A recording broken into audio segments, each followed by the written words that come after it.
దేవునికి మహిమ కలుగును గాక. ఆమేన్. ఈ సమయంలో మనం దేవుని యొక్క వాక్యాన్ని చదువుకుందాం. హల్లెలూయా. మీ పరిశుద్ధ గ్రంథములను తెరిచి సమూయేలు 2వ గ్రంథము 7వ అధ్యాయము 29వ వాక్యాన్ని మరి స్థానిక సంఘ కాపరి గారు చదవాలని ప్రభు పేరిట మీకు తెలియజేస్తూ ఉన్నాను. సమూయేలు 2వ గ్రంథము 7వ అధ్యాయము 29వ వాక్యము స్థానిక సంఘ కాపరి గారు పాస్టర్ జాన్ బాబు గారు చదివినిపిస్తారు. దేవునికి స్తోత్రం. 2 సమూయేలు 7:29.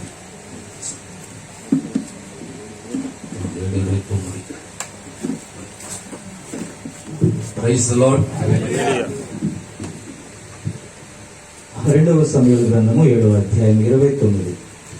దయచేసి నీ దాసుడనైన నా కుటుంబము నిత్యము నీ సన్నిధిని ఉండునట్లుగా దానిని ఆశీర్వదించుము. యెహోవా నా ప్రభువా, నీవు సెలవిచ్చి ఉన్నావు, నీ ఆశీర్వాదము నొంది నా కుటుంబము నిత్యము ఆశీర్వదించబడునుగాక. ఆమేన్. హల్లెలూయా.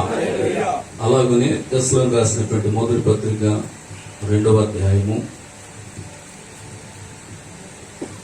3 మరియు 4 వచనాలు, అలాగే 13వ వాక్యం. మరి మన తోటి డేవిడ్ లివిస్టన్ గారు మన మధ్యలో ఉన్నారు. మా ప్రస్తుత దైవ సేవకులు భీమాలో సేవ చేస్తారు. వారి వాక్యాన్ని చదివినిపిస్తారు. దశలోకి రాసినటువంటి మొదటి పత్రిక 2వ అధ్యాయము 3, 4 వాక్యాలు చదివి 13వ వాక్యంలోకి వెళ్ళండి.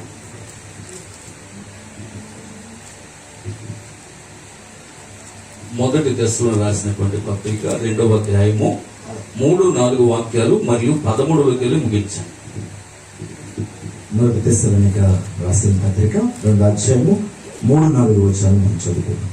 ఏలయనగా మా బోధ కపటమైనది కాదు, అపవిత్రమైనది కాదు, మోసమైనది కాదు, కానీ సువార్తను మాకు అప్పగించుటకు యోగ్యులమని దేవుని వలన ఎంచబడిన వారిమై మనుషులకు సంతోషపెట్టు వారము కాక మన హృదయములను పరీక్షించు దేవుని సంతోషపెట్టు వారిమై బోధించుచున్నాము. అలాగే 13వ వచనం కూడా మనం చదువుకుందాం. మిమ్మల్ని పిలుచుచున్న దేవుని తగినట్టుగా మీరు నడుచుకోవాలని మేము మీలో ప్రతి వాణి హెచ్చరించుచు ధైర్యము తెలుపుచు సాక్షించుచు ఈ హేతువు చేతను మీరును దేవుని గురించిన వర్తమాన వాక్యమును మా వలన అంగీకరించబడినప్పుడు మనుషుల వాక్యమని ఎంచక అది నిజముగా ఉన్నట్లు దేవుని వాక్యమని దానిని అంగీకరించింది గనుక మేమును మానక దేవునికి కృతజ్ఞతాస్తుతులు చెల్లించుచున్నాము. ఆ వాక్యమే విశ్వాసులైన మీలో కార్యసిద్ధి కలిగి చేయుచున్నది. దేవుడి వాక్యాన్ని దీవించి ఆస్వాదించును గాక. 3వ లేఖనముగా ఎపిసోడ్ రాసిన పత్రిక 1వ అధ్యాయము 13 నుండి 16 వరకు ప్రశాంత్ గారు చదివినిపిస్తారు. ఎపిసోడ్ రాసిన పత్రిక 1వ అధ్యాయము 13 నుండి 16 వరకు మరి భీమవరంలో స్టార్ట్ చేస్తున్నారు. ప్రశాంత్ గారు చదివినిపిస్తారు. ఎఫెసీయులకు రాసిన పత్రిక 1వ అధ్యాయం 13 నుంచి 16 వరకు చదువుతుంది. వీరును సత్యవాక్యము అనగా మీ రక్షణ సువార్తను విని క్రీస్తునందు విశ్వాసం నుంచి వాగ్దానము చేయబడిన ఆత్మ చేత ధరింపబడుతుంది. దేవుని మహిమకు కీర్తి కలుగుటకై ఆయన సంపాదించుకున్న ప్రజలకు విమోచనమును కలిగిన నిమిత్తము ఈ ఆత్మ మన స్వాస్థ్యమునకు సంచకరువుగా ఉన్నాడు. ఈ హేతువు చేత ప్రభువైన యేసుక్రీస్తునందు మీ విశ్వాసమును గూర్చి పరిశుద్ధులందరి ఎడల మీరు చూపుచున్న విశ్వాసమును గూర్చి నేను వినినప్పటి నుండి మీ విషయమే మానక దేవునికి కృతజ్ఞతాస్తుతులు చెల్లించుచున్నాను. ఆమేన్. ప్రార్థన చేసుకుందాం. పరిశుద్ధుడా, ప్రేమ కలిగిన మా గొప్ప తండ్రి, ప్రభు యేసు నీకు వందనాలు. ఈ యొక్క మధ్యాహ్న కాల సమయంలో ప్రభువా, నీ ప్రియ దాసులు నీవు పిలుచుకుని ఏర్పరచుకున్న నాయనా నీ సేవకులు నీ పని చేసుకున్నటువంటి ప్రభువా, ఒక గొప్ప ఉన్నతమైన పని, ఈ ప్రపంచములోనే ఏ పనికి లేనంత విలువ నీ పనికి ఇచ్చావు ప్రభువా. దేవా, ఒకప్పుడు ఆ టీచర్ ఉద్యోగమే గొప్ప ఉన్నతమైన పని అని అనుకునేవాడు, కానీ దానికంటే ఉన్నతమైన పని నీ పని మాకు తెలియచేసి ప్రభువా నీ దాసుని ఏర్పరచుకున్నావు, నీకు వందనాలు. మరి ఇక్కడే కాదు, అనేక ప్రాంతాలు, రాష్ట్రాలు, జిల్లాలు దాటి, రాష్ట్రాలు దాటి వెళ్ళి ఈ వర్తమానం, గడియ వర్తమానం ప్రకటిస్తూ నిలబడ్డారు నాయన. ఈ వర్తమాన పక్షంగా నిలబడ్డం అంటే అది సామాన్యమైన విషయము కాదు. అయినప్పటికీ నీవు ఏర్పరచుకొని నువ్వు నిలబెడితేనే తప్ప మేము నిలబడలేము ప్రభువా. కనుక నీ దాసుని ఆ కొండల్లో, ఆ కోనల్లో, ఆ లోయల్లో, అడవుల్లో ఎంతవరకు తిప్పావు ప్రభువా. మరి ఇదిగో ఇక తనకిచ్చిన ఆయుష్ని బట్టి అనేక మందిని నీ వైపు తిప్పుచూ ఉన్నారు. మరి మా ప్రసవ సహోదరులు పాస్టర్ నాయన నెహ్రూ గారు చేసిన ప్రార్థనను బట్టి మీకు స్తోత్రాలు. నిజమే నాయన, వారు ఆ యోహాను వలె ప్రభువా తండ్రుల హృదయాన్ని పిల్లల తట్టు, పిల్లల హృదయం తండ్రుల తట్టు తిప్పినట్లుగా ఇదిగో ఈ కాలపు వర్తమానం పట్టుకొని నీ కుమారుడు తిరుగుతూ ఉండగా ఆయన ఒక ఆశ ఉన్నది ప్రభువా, ఎవ్వరూ నశించిపోకూడదు, ఎవరు కూడా నరకానికి వెళ్ళకూడదు, అనేక మందిని నీ వైపు తీసుకెళ్లాలని, నీ వద్దకు చేర్చాలని ఒక తృష్ణ ఆ పెట్టావు ప్రభు. అందరూ బట్టి స్తోత్రములు. మరి నిశ్చయముగా ఈ యొక్క మధ్యాహ్న కాల సమయంలో నాయన, మరి కాలపు ప్రవక్త అన్నారు, మీరు పుట్టినరోజులు చేసుకున్నా, మీరు ఏ చేసుకున్నా మీరు అక్కడ సువార్త అనేది ప్రకటించమని చెప్పాడు ప్రభు. కనుక నీ కుమారు యొక్క ఆశ ఏంటంటే ఆయన పుట్టినరోజు సందర్భంగా ఈ వర్తమానం అనేక మందికి తెలియచేయాలని ఎంతో మంది దైవ పిల్లలను పిలిచారు ప్రభా. నిశ్చయముగా ఆశ కలిగిన ప్రాణాలను తృప్తిపరుస్తారన్నాం. కాబట్టి ప్రభా, ఈ మధ్యాహ్న కాల సమయంలో నీ పిల్లలు ఎంతో ఆశ కలిగి వచ్చారు నాయన. నిశ్చయముగా మీరు ఆశను నెరవేర్చండి. నీవెల్లప్పుడూ ఎండవేళ ప్రత్యక్షమగుచున్న దేవుడు నాయన. ఆ ఎండవేళ సింధూర వృక్షము దగ్గర నాయన, ఆ మెమరీ దగ్గర ప్రభువా, ఓ అబ్రహాముని కలుసుకున్న అదే దేవుడు నాయన. ఆ ఎండవేళ సమరస్త్రీ నాయన, ఆ బావి దగ్గర కలుసుకున్న అదే దేవుడు ప్రభువా. ఈ ఎండవేళ నాయన మమ్మల్ని కలుసుకుని నాయన, మా మధ్యలోకి వచ్చినందుకే నీకు స్తోత్రాలయ్యా. మాతో మాట్లాడండి ప్రభువా. వినగలిగే చెవిని, గ్రహించగలిగే హృదయాన్ని మాకు దయచేయండి. వినకుండా ఆటంకపరుచిన ప్రతి దురాత్మ దెయ్యపు శక్తులను యేసుక్రీస్తు అధికారి నామములో ఈ స్థలాన్ని వదిలి, బిడ్డను వదిలి పొమ్మని జ్ఞాపిస్తాము. ఇక్కడ నీకు మాత్రమే మహిమ కలుగును గాక, ఇక్కడ నీకు మాత్రమే ఘనత కలుగును గాక. మేము తగ్గించబడాలని, నువ్వు హెచ్చించబడాలి. దేవా, మీరే మాట్లాడి మహిమ పొందుకోండి. యేసుక్రీస్తు నామములో ప్రార్థించడుగుచున్నాము తండ్రి. ఆమేన్, ఆమేన్. Praise the lord. God bless you. అందరూ కూర్చోండి దయచేసి. అందరికి ముందే కూర్చున్నారమ్మా, మంచి సంతోషం. దేవుని స్తోత్రం. హల్లెలూయా. దేవునికి మహిమ కలుగును గాక. మంచిది. మరి టైం ఎంత అయిందో నాకు తెలియదు, కానీ నేను ఎంతవరకు చెప్తానో నాకు తెలియదు. అయ్యా 12:20 12:28. మరి ఎంతవరకు ఉంటారో మీరు నాకు తెలియదు. చెప్పాను, నేను ఎంతవరకు చెప్తానో నాకు తెలియదు. పరిశుద్ధాత్మ నడిపింపు. ఆమేన్. నేను ప్రభువుని అడిగాను, రాత్రి 3 గంటలు లేచి ప్రార్థన చేసి అడిగాను, ప్రభు రేపు పూట అయ్యే వరకు వర్షం రాకూడదు. ఏమే ఒక అద్భుతమైన సాక్ష్యం చెప్పనా? కొత్తగా మైక్ ఆగిపోతుంది ప్రభు, అసలే ఆరాధనలో ఉన్నారు, మళ్ళీ మైక్ ఆగకూడదు ప్రభు. యేసుక్రీస్తు మైక్ మా పనిచేయను గాక. ఇప్పుడు ఆరాధన చేస్తున్నప్పుడు ప్రార్థన చేస్తా ఉన్నాను, ప్రభు కొత్తగా ఆగిపోతుంది, ఇక మళ్ళా ఎన్నడో యాభై మీద ఆగకుండా ఉండును గాక.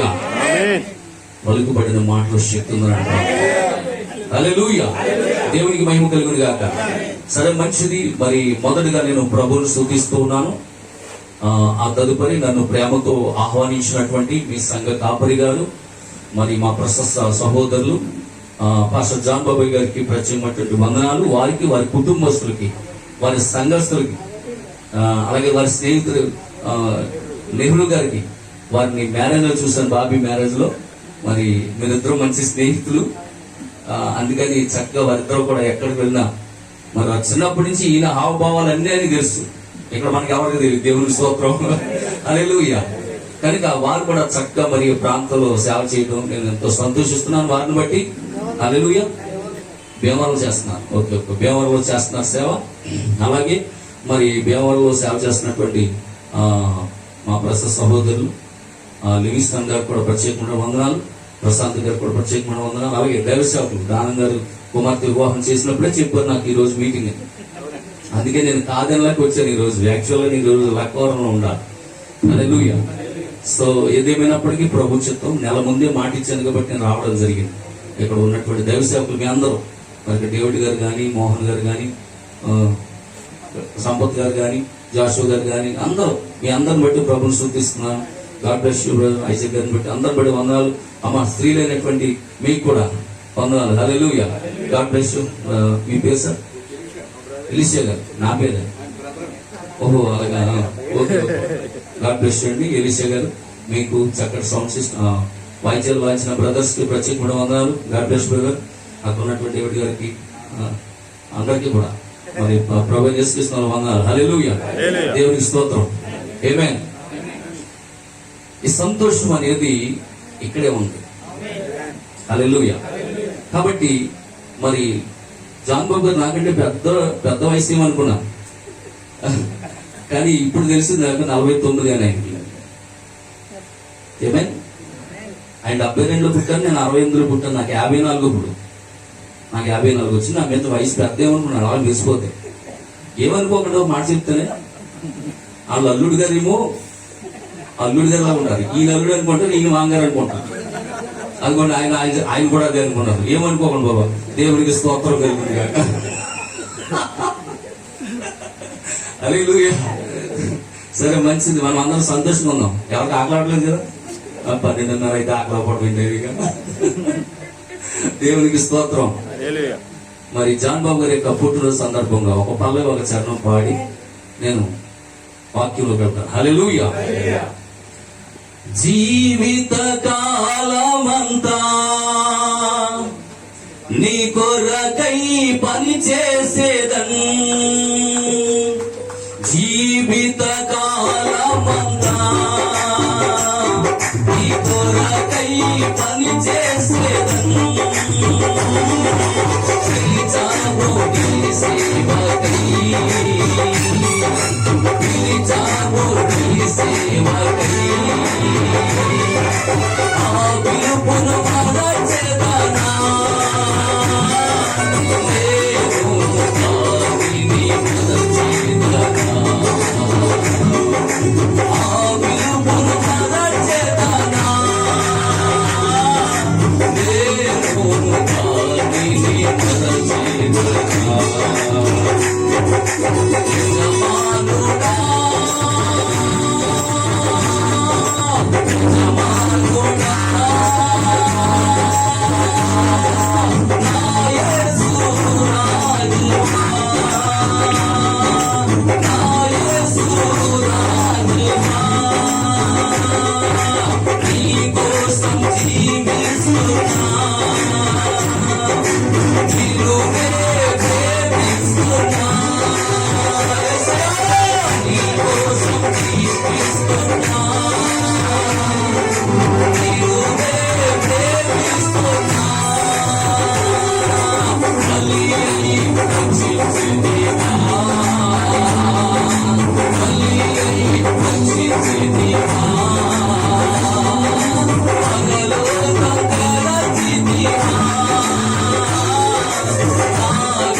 యజమానుడా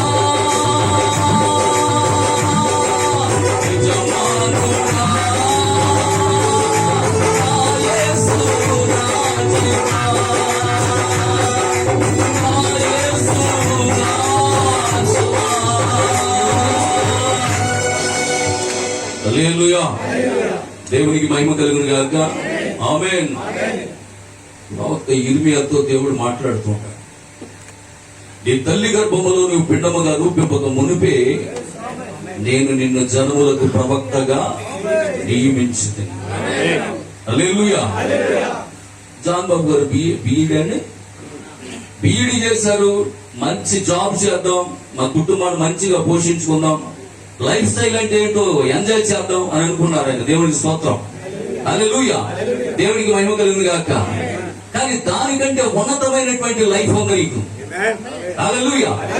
నువ్వు చదువుకున్న చదువుకి, వచ్చే ఉద్యోగానికి, టీచర్ ఉద్యోగం రావచ్చు, లేకపోతే లెక్చరర్ రావచ్చు, దాంట్లో నీకు ఆనందం లేదు. కానీ ఆనందం కలిగిన ఒక జాబ్ నీకు కొరకు సిద్ధపరిచాడు. దేవునికి స్తోత్రం కలుగును గాక. హల్లెలూయా. ఎక్కడంటే ఆ జాబు కొండల్లో జాబ్ అది, లోయల్లో జాబ్ అది, అడవుల్లో జాబ్ అది. హల్లెలూయా. సిటీలో కాదు, దుబాయ్ లో కాదు. ఆమేన్. హల్లెలూయా. నేను పోయాను మొన్న ఆ పెళ్లికి పోయినప్పుడు, దాని జరిగినప్పుడు అన్ని కొండలోంచి లోయలో తీసుకెళ్తున్నారు. హల్లెలూయా. అప్పుడు నాకు అనిపించింది, నాయన జాన్ బాబు గారు కాబట్టి ఇక్కడ సేవ చేశాడు, కానీ నేనైతే అంటే వచ్చేది నాయన. దేవునికి స్తోత్రం, హల్లెలూయా.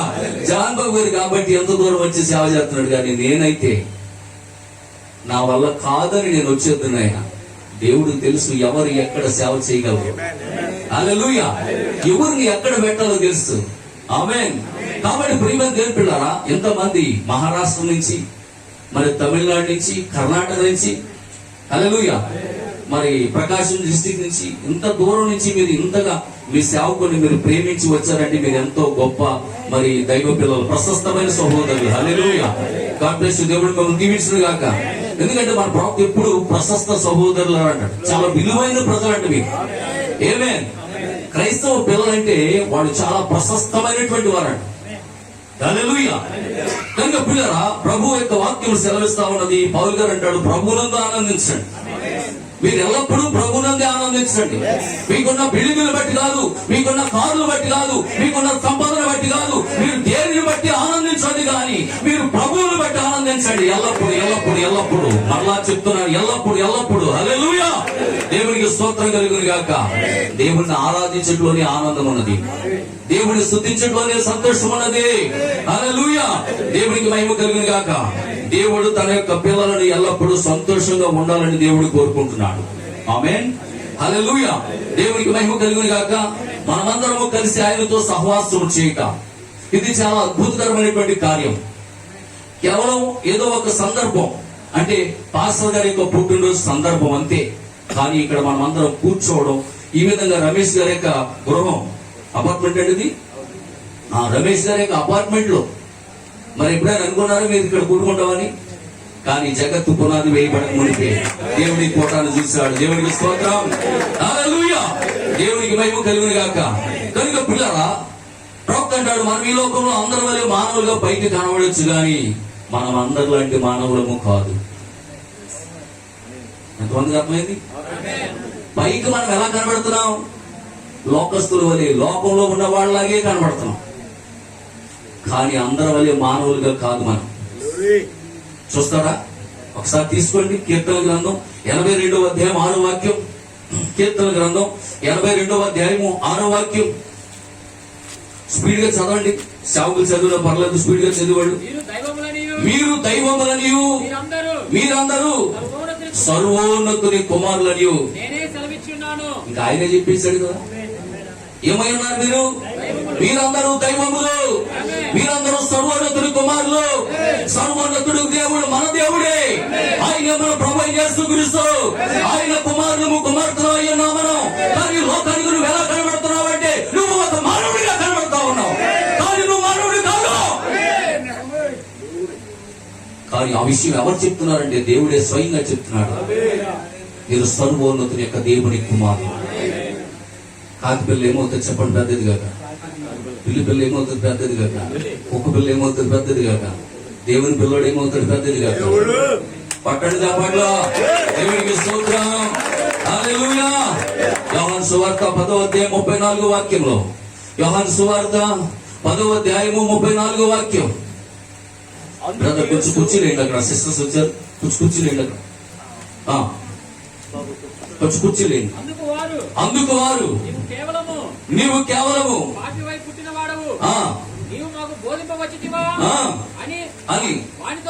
చెప్పి 10:34 అది చదవమన్నా చదవడం బాబు, నన్ను కనిపించేది అది. మీరు దైవములని నేనంటినని మీ ధర్మశాస్త్రంలో రాయబడలేదా? లేఖనము ఎన్నడూ నిరర్ధకము కానేరదు. మీ ప్రవక్తలు రాశారు. ఆమేన్. హల్లెలూయా. ఏ ప్రవక్తలను అయితే నేను ఎన్నుకున్నాను, ఏ ప్రవక్తల నోటైతే నేను నా వాక్యాన్ని ఉంచాను, ఆ ప్రవక్తలు మీ గురించి లేఖనాల్లో రాయలేదా? రాసిన లేఖనాలు మీరు చదవలేదా? చదివిన లేఖనాలు మీరు గుర్తించలేదా? ఈ రోజు నేను వచ్చి మీరు దైవాలని చెప్తే నన్నెందుకు మీరు అలా మాట్లాడుతున్నారు? ఆమేన్. హల్లెలూయా. నేను ఒక్కడే కాదు దైవాన్ని, మీరు కూడా దైవములే. ఎందుకు అలా అంటున్నారు? నేను దేవుని యొక్క నుండి వచ్చాను, నేను దేవుని కుమారుణ్ణి అని చెప్తుంటే వాళ్ళు అంటున్నారు నువ్వు దేవదోషణ చేస్తున్నావు అన్న. అప్పుడు ఆయన ఏమన్నా తెలుసు? పిచ్చోడా, నేను ఒక్కడే కాదా దేవుణ్ణి, మీరు కూడా దేవుళ్ళే, దైవములే. రోమపత్రిక 8వ అధ్యాయము 19వ వాక్యం. రోమపత్రిక 8వ అధ్యాయం 19వ వాక్యం. దేవుని కుమారుల ప్రత్యక్షత కొరకు సృష్టి మిగుల ఆశతో ఎదురు చూస్తున్నట్ట. పిచ్చోడా, నీకు తెలియలేదు నువ్వెవరు, హూ ఆర్ యూ, నువ్వెవరు నీకు అర్థం కావట్లేదు.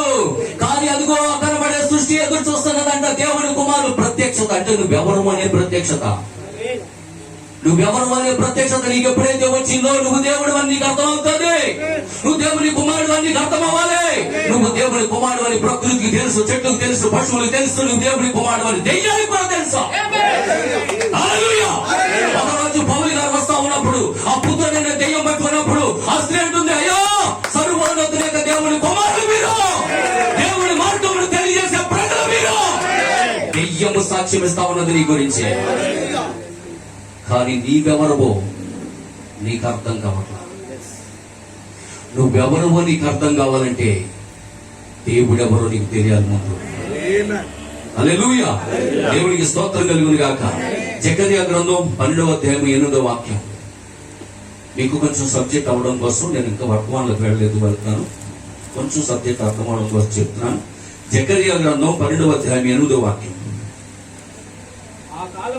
ఆ కాలమున యెహోవా యెరూషలేము నివాసులకు సంరక్షకుడిగా ఉండును. ఆ కాలమున, ఏ కాలమున? అంత్యకాలమున, చివరి కాలమున.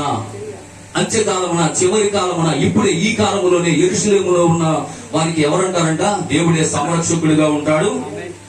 ఆ కాలమున వారిలో శక్తిహీనులు దావీదు వంటి వారిగా ఉంటారంట. శక్తిహీనులు. ఆ కాలంలో ఉన్నటువంటి, చివరి కాలంలో ఉన్నటువంటి ఇశ్రాయేల్లో ఉన్నటువంటి దేవుని పిల్లలు ఎవరైతే ఉన్నారో వాళ్ళు ఎలా ఉంటారంట? శక్తిహీనులుగా ఉంటారంట. ఆమేన్. శక్తిహీనులైనటువంటి వారు దావీదుగా ఉంటారు. దావీదు సంతతి వారు పట్టండి చెప్పట్లా. నాకు గుర్తులేదండి. దావీదు సంతానం నుంచి యేసుక్రీస్తు వస్తా, యేసుక్రీస్తు నుంచి నువ్వు వస్తా. మరి ఇప్పుడు దావీదు సంతానం నువ్వేనా? హల్లెలూయా. ఇప్పుడు నువ్వు ఎలా ఉంటావట? దేవుని వంటి వారిగా. దావీదు వంటి వారిగా కాదు, నువ్వు దేవుని వంటి వారిగా ఉంటావు. హల్లెలూయా. ఒకప్పుడు దేవుడు పలికితే కలిగింది, ఇప్పుడు త్వరలోనే నువ్వు పలికితే కలగబోయే రోజులు వస్తా ఉన్నాయి. హల్లెలూయా. దేవునికి మహిమ కలుగును గాక. అందుకే ప్రియమైనటువంటి దేవుని బిడ్డలారా, అక్కడ చెప్తున్నాడు చూడండి, దావీదు సంతతి వారు దేవుని వంటి వారుగాను జనుల దృష్టికి యెహోవా దూతలు, జనుల దృష్టికి యెహోవా దూతల్లా ఉంటారంట. ఆమేన్. ఈరోజు నాకు తెలియపెడతాను, అందరూ ప్రజలందరూ క్రైస్తవులు భయభ్రాంతులు చేసేస్తున్నారు, భయపెట్టేస్తున్నారు క్రైస్తవులు. కానీ ఒక దినాన్న నిన్ను చూసి జనులు జడుచుకునే రోజులు వస్తున్నాయి. ఎందుకో తెలుసా? ఆ రోజు నువ్వు ఎలా ఉంటావంట? దేవదూతల వలె ఉంటా. అక్కడ యెహోవా దూత, యెహోవా దూత వలె నువ్వు ఉంటావంట. యెహోవా దూత యొక్క శక్తి ఎంతో తెలుసా? 2వ రాజుల గ్రంథం 19వ అధ్యాయం 35వ వాక్యంలో 1,45,000 మందిని హతం చేసినట్టు యెహోవా దూత. అషూరు వారు దండుపేటలో చూసి చదవండి. వద్దులే. ఆ రాత్రి యెహోవా దూత బయలుదేరి అషూరు వారి దండుపేటలో వచ్చి 1,85,000 మందిని హతమ చేసిందంట. ఒక్క దూత. ఆమేన్. హల్లెలూయా. పిల్లలు అయితే నేటి క్రైస్తవులు, క్రిస్మస్ చేసే క్రైస్తవులకి దేవుని యొక్క దూత ఆడదో మగడు తెలుసు. నిజమండి, ఈరోజు క్రైస్తవులకి, క్రిస్మస్ చేసే క్రైస్తవులకి యెహోవా దూత అది స్త్రీయా పురుషుడు అనే విషయం తెలియక ఆ యొక్క దూత వేషం ఎవరికి వేస్తున్నారు చెప్పండి? స్త్రీలకి వేస్తున్నారు. కానీ అసలు దేవదూతలు ఎవరు స్త్రీలు అనేవాళ్ళు లేరు. మాకు తెలియక మేము కూడా ఒకప్పుడు అలాగే మేము కూడా వేసాం. ఈ కాలపు ప్రవక్త రాకముందు, ఈ కాలపు దేవుని యొక్క వర్తమానం రాకమునుపు మేము కూడా క్రిస్మస్ వేసినప్పుడు మరి మా చంటి పిల్లలు తీసుకెళ్లి రెక్కలు ఎంత రెక్కలకి ఆడపిల్లలకి దేవదూతలు వేషం వేసేవాడు. కానీ ఈ కాలపు వర్తమానం వచ్చి నీ భక్తిని సరిచేసింది, నీ జీవితాన్ని సరిచేసింది. హల్లెలూయా, దేవునికి మహిమ కలుగును గాక. ఆమేన్. కనుక ప్రియమైనటువంటి దేవుని పిల్లలారా, కొరింథీయులకు రాసిన 2వ పత్రిక 10వ అధ్యాయం 3వ వాక్యం. కొరింథీయులకు రాసినటువంటి 2వ పత్రిక 10వ అధ్యాయం 3వ వాక్యం. త్వరగా, చాలా సబ్జెక్ట్ ఉంది, చాలా స్పీడ్ గా వెళ్ళాలి.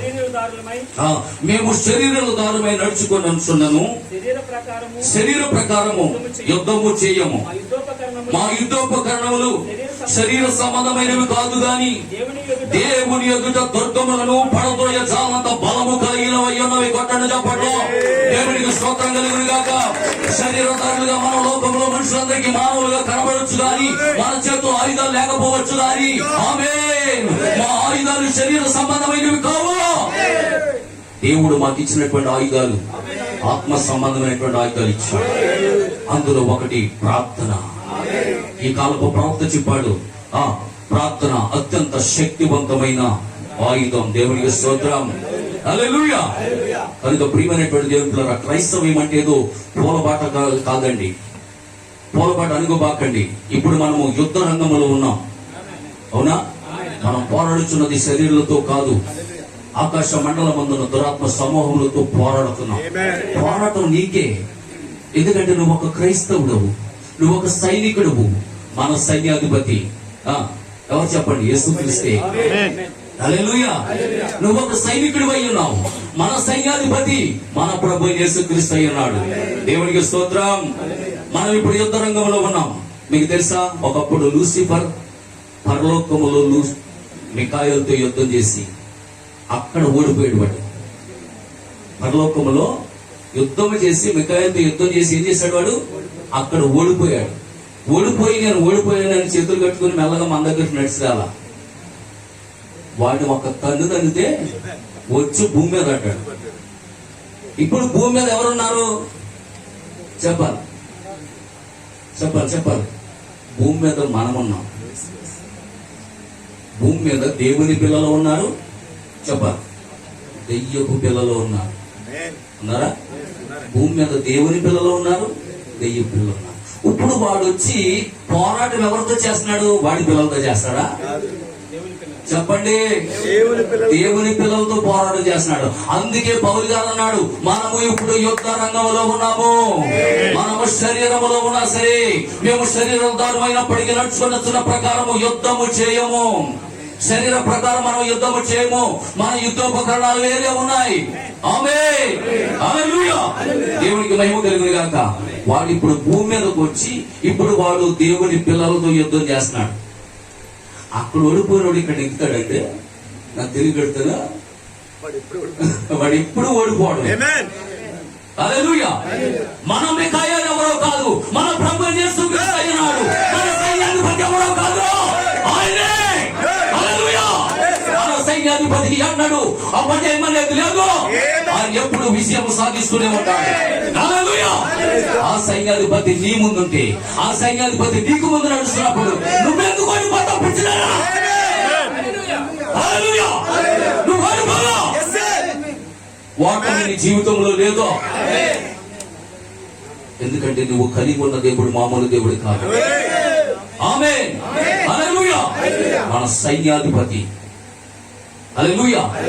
5 స్టార్ 5 నక్షత్రాలు కలిగిన బలిష్ఠుడైన సైన్యాధిపతిని కలిగి ఉన్నావు. ఆయనకు ఓటమి ఎన్నడూ లేదు, నీకు ఓటం లేదు. కాబట్టి ప్రియులారా, ఇప్పుడు మనం యుద్ధ రంగంలో ఉన్నాము. గమనించండి. హల్లెలూయా. దేవుడు మనకి ఇచ్చినటువంటి ఆత్మీయమైనటువంటి ఆయుధాలు ఏంటో తెలుసా? ప్రార్థన, ఉపవాసం, స్తుతి, ఆరాధన. గొప్ప ఆయుధాలు దేవుని పిల్లలకు దేవుడు ఇచ్చాడు. ఇన్ని ఆయుధాలు దేవుడు ఇచ్చేస్తున్నాడని వాడు కూడా వాడి పిల్లలకు బోల్డ్ని ఇచ్చేసాడు. ఈ మధ్యలో ఒకప్పుడు ఓన్లీ టీవీ ఇచ్చాడు, ఒకప్పుడు ఓన్లీ టీవీ ఇచ్చాడు వాడి పిల్లలకి. కానీ ఇప్పుడు వాడు ఏం చేశాడు తెలుసా? ఇంటర్నెట్ ఇచ్చేసాడు, వాట్సాప్ ఇచ్చేసాడు, ఫేస్బుక్ ఇచ్చేసాడు, ఇన్స్టాగ్రామ్ ఇచ్చేసాడు. ఇంకేమన్నా చెప్పడం నాకు అయ్యో తెలుసు. హల్లెలూయా, దేవునికి స్తోత్రం కలుగును గాక. వాడి పిల్లలకి వాడు ఆ ఆయుధాలు ఇచ్చాడు. కాబట్టి దేవుని పిల్లలు ఇప్పుడు ఫేస్బుక్ టచ్ చేయబాకండి. ఫేస్బుక్ టచ్ చేస్తే నేను ఎక్కడ తీసుకెళ్తా తెలుసా?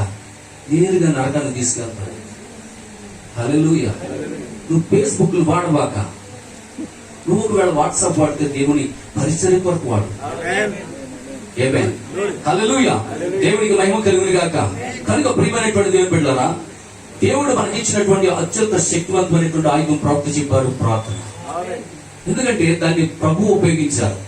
మార్క్సు వార్త 1వ అధ్యాయం 35వ వాక్యంలో, మార్క్సు వార్త 1వ అధ్యాయము 35వ వాక్యంలో ఆయన వేకువని లేచి ప్రార్థన చేశారు. అవునా? ఆయన పెందల కడని లేచి, ఎంతమంది తెల్లవారుజామున 3 గంటలు ఇస్తారు చెప్పండి రోజు? దానం గారు గాడ్ బ్లెస్ యూ, ఐజాక్ గారు గాడ్ బ్లెస్ యూ, లివింగ్స్టన్ గారు గాడ్ బ్లెస్ యూ, పాస్టర్ గారు గాడ్ బ్లెస్ యూ. యేసు ప్రభు వారి పెందల కడలి లేచారు. చాలా చీకటి ఉండగానే నేను హైందవ ధర్మాన్ని పాటిస్తున్నప్పుడు, ఒక హైందవుడిగా విగ్రహాధికుడిగా ఉన్నప్పుడు నాకు తెలిసిన సమయం ఏంటి తెలుసా? దేవతా సమయం. 3 గంటల 15 నిమిషాల నుంచి 4 గంటల 15 నిమిషాల వరకు దేవదూతలు భూమి మీద సంచరించే సమయం. ఆమేన్. ఆ సమయంలో నువ్వేం చేయాలి తెలుసా? పెందల కడని లేచి నీ సృష్టికర్త అనేటువంటి దేవుడిని నువ్వు కలుసుకున్నప్పుడు తెల్లారి సాతాను నిన్ను ముట్టలేదు. హల్లెలూయా. అందుకే యేసుక్రీస్తు ప్రభు వారు ఎప్పుడు లేచారండి? పెందల కడని లేచి ఆయన ప్రార్థన చేశారంట. మత్తయి సువార్త 14వ అధ్యాయం 22వ వాక్యం.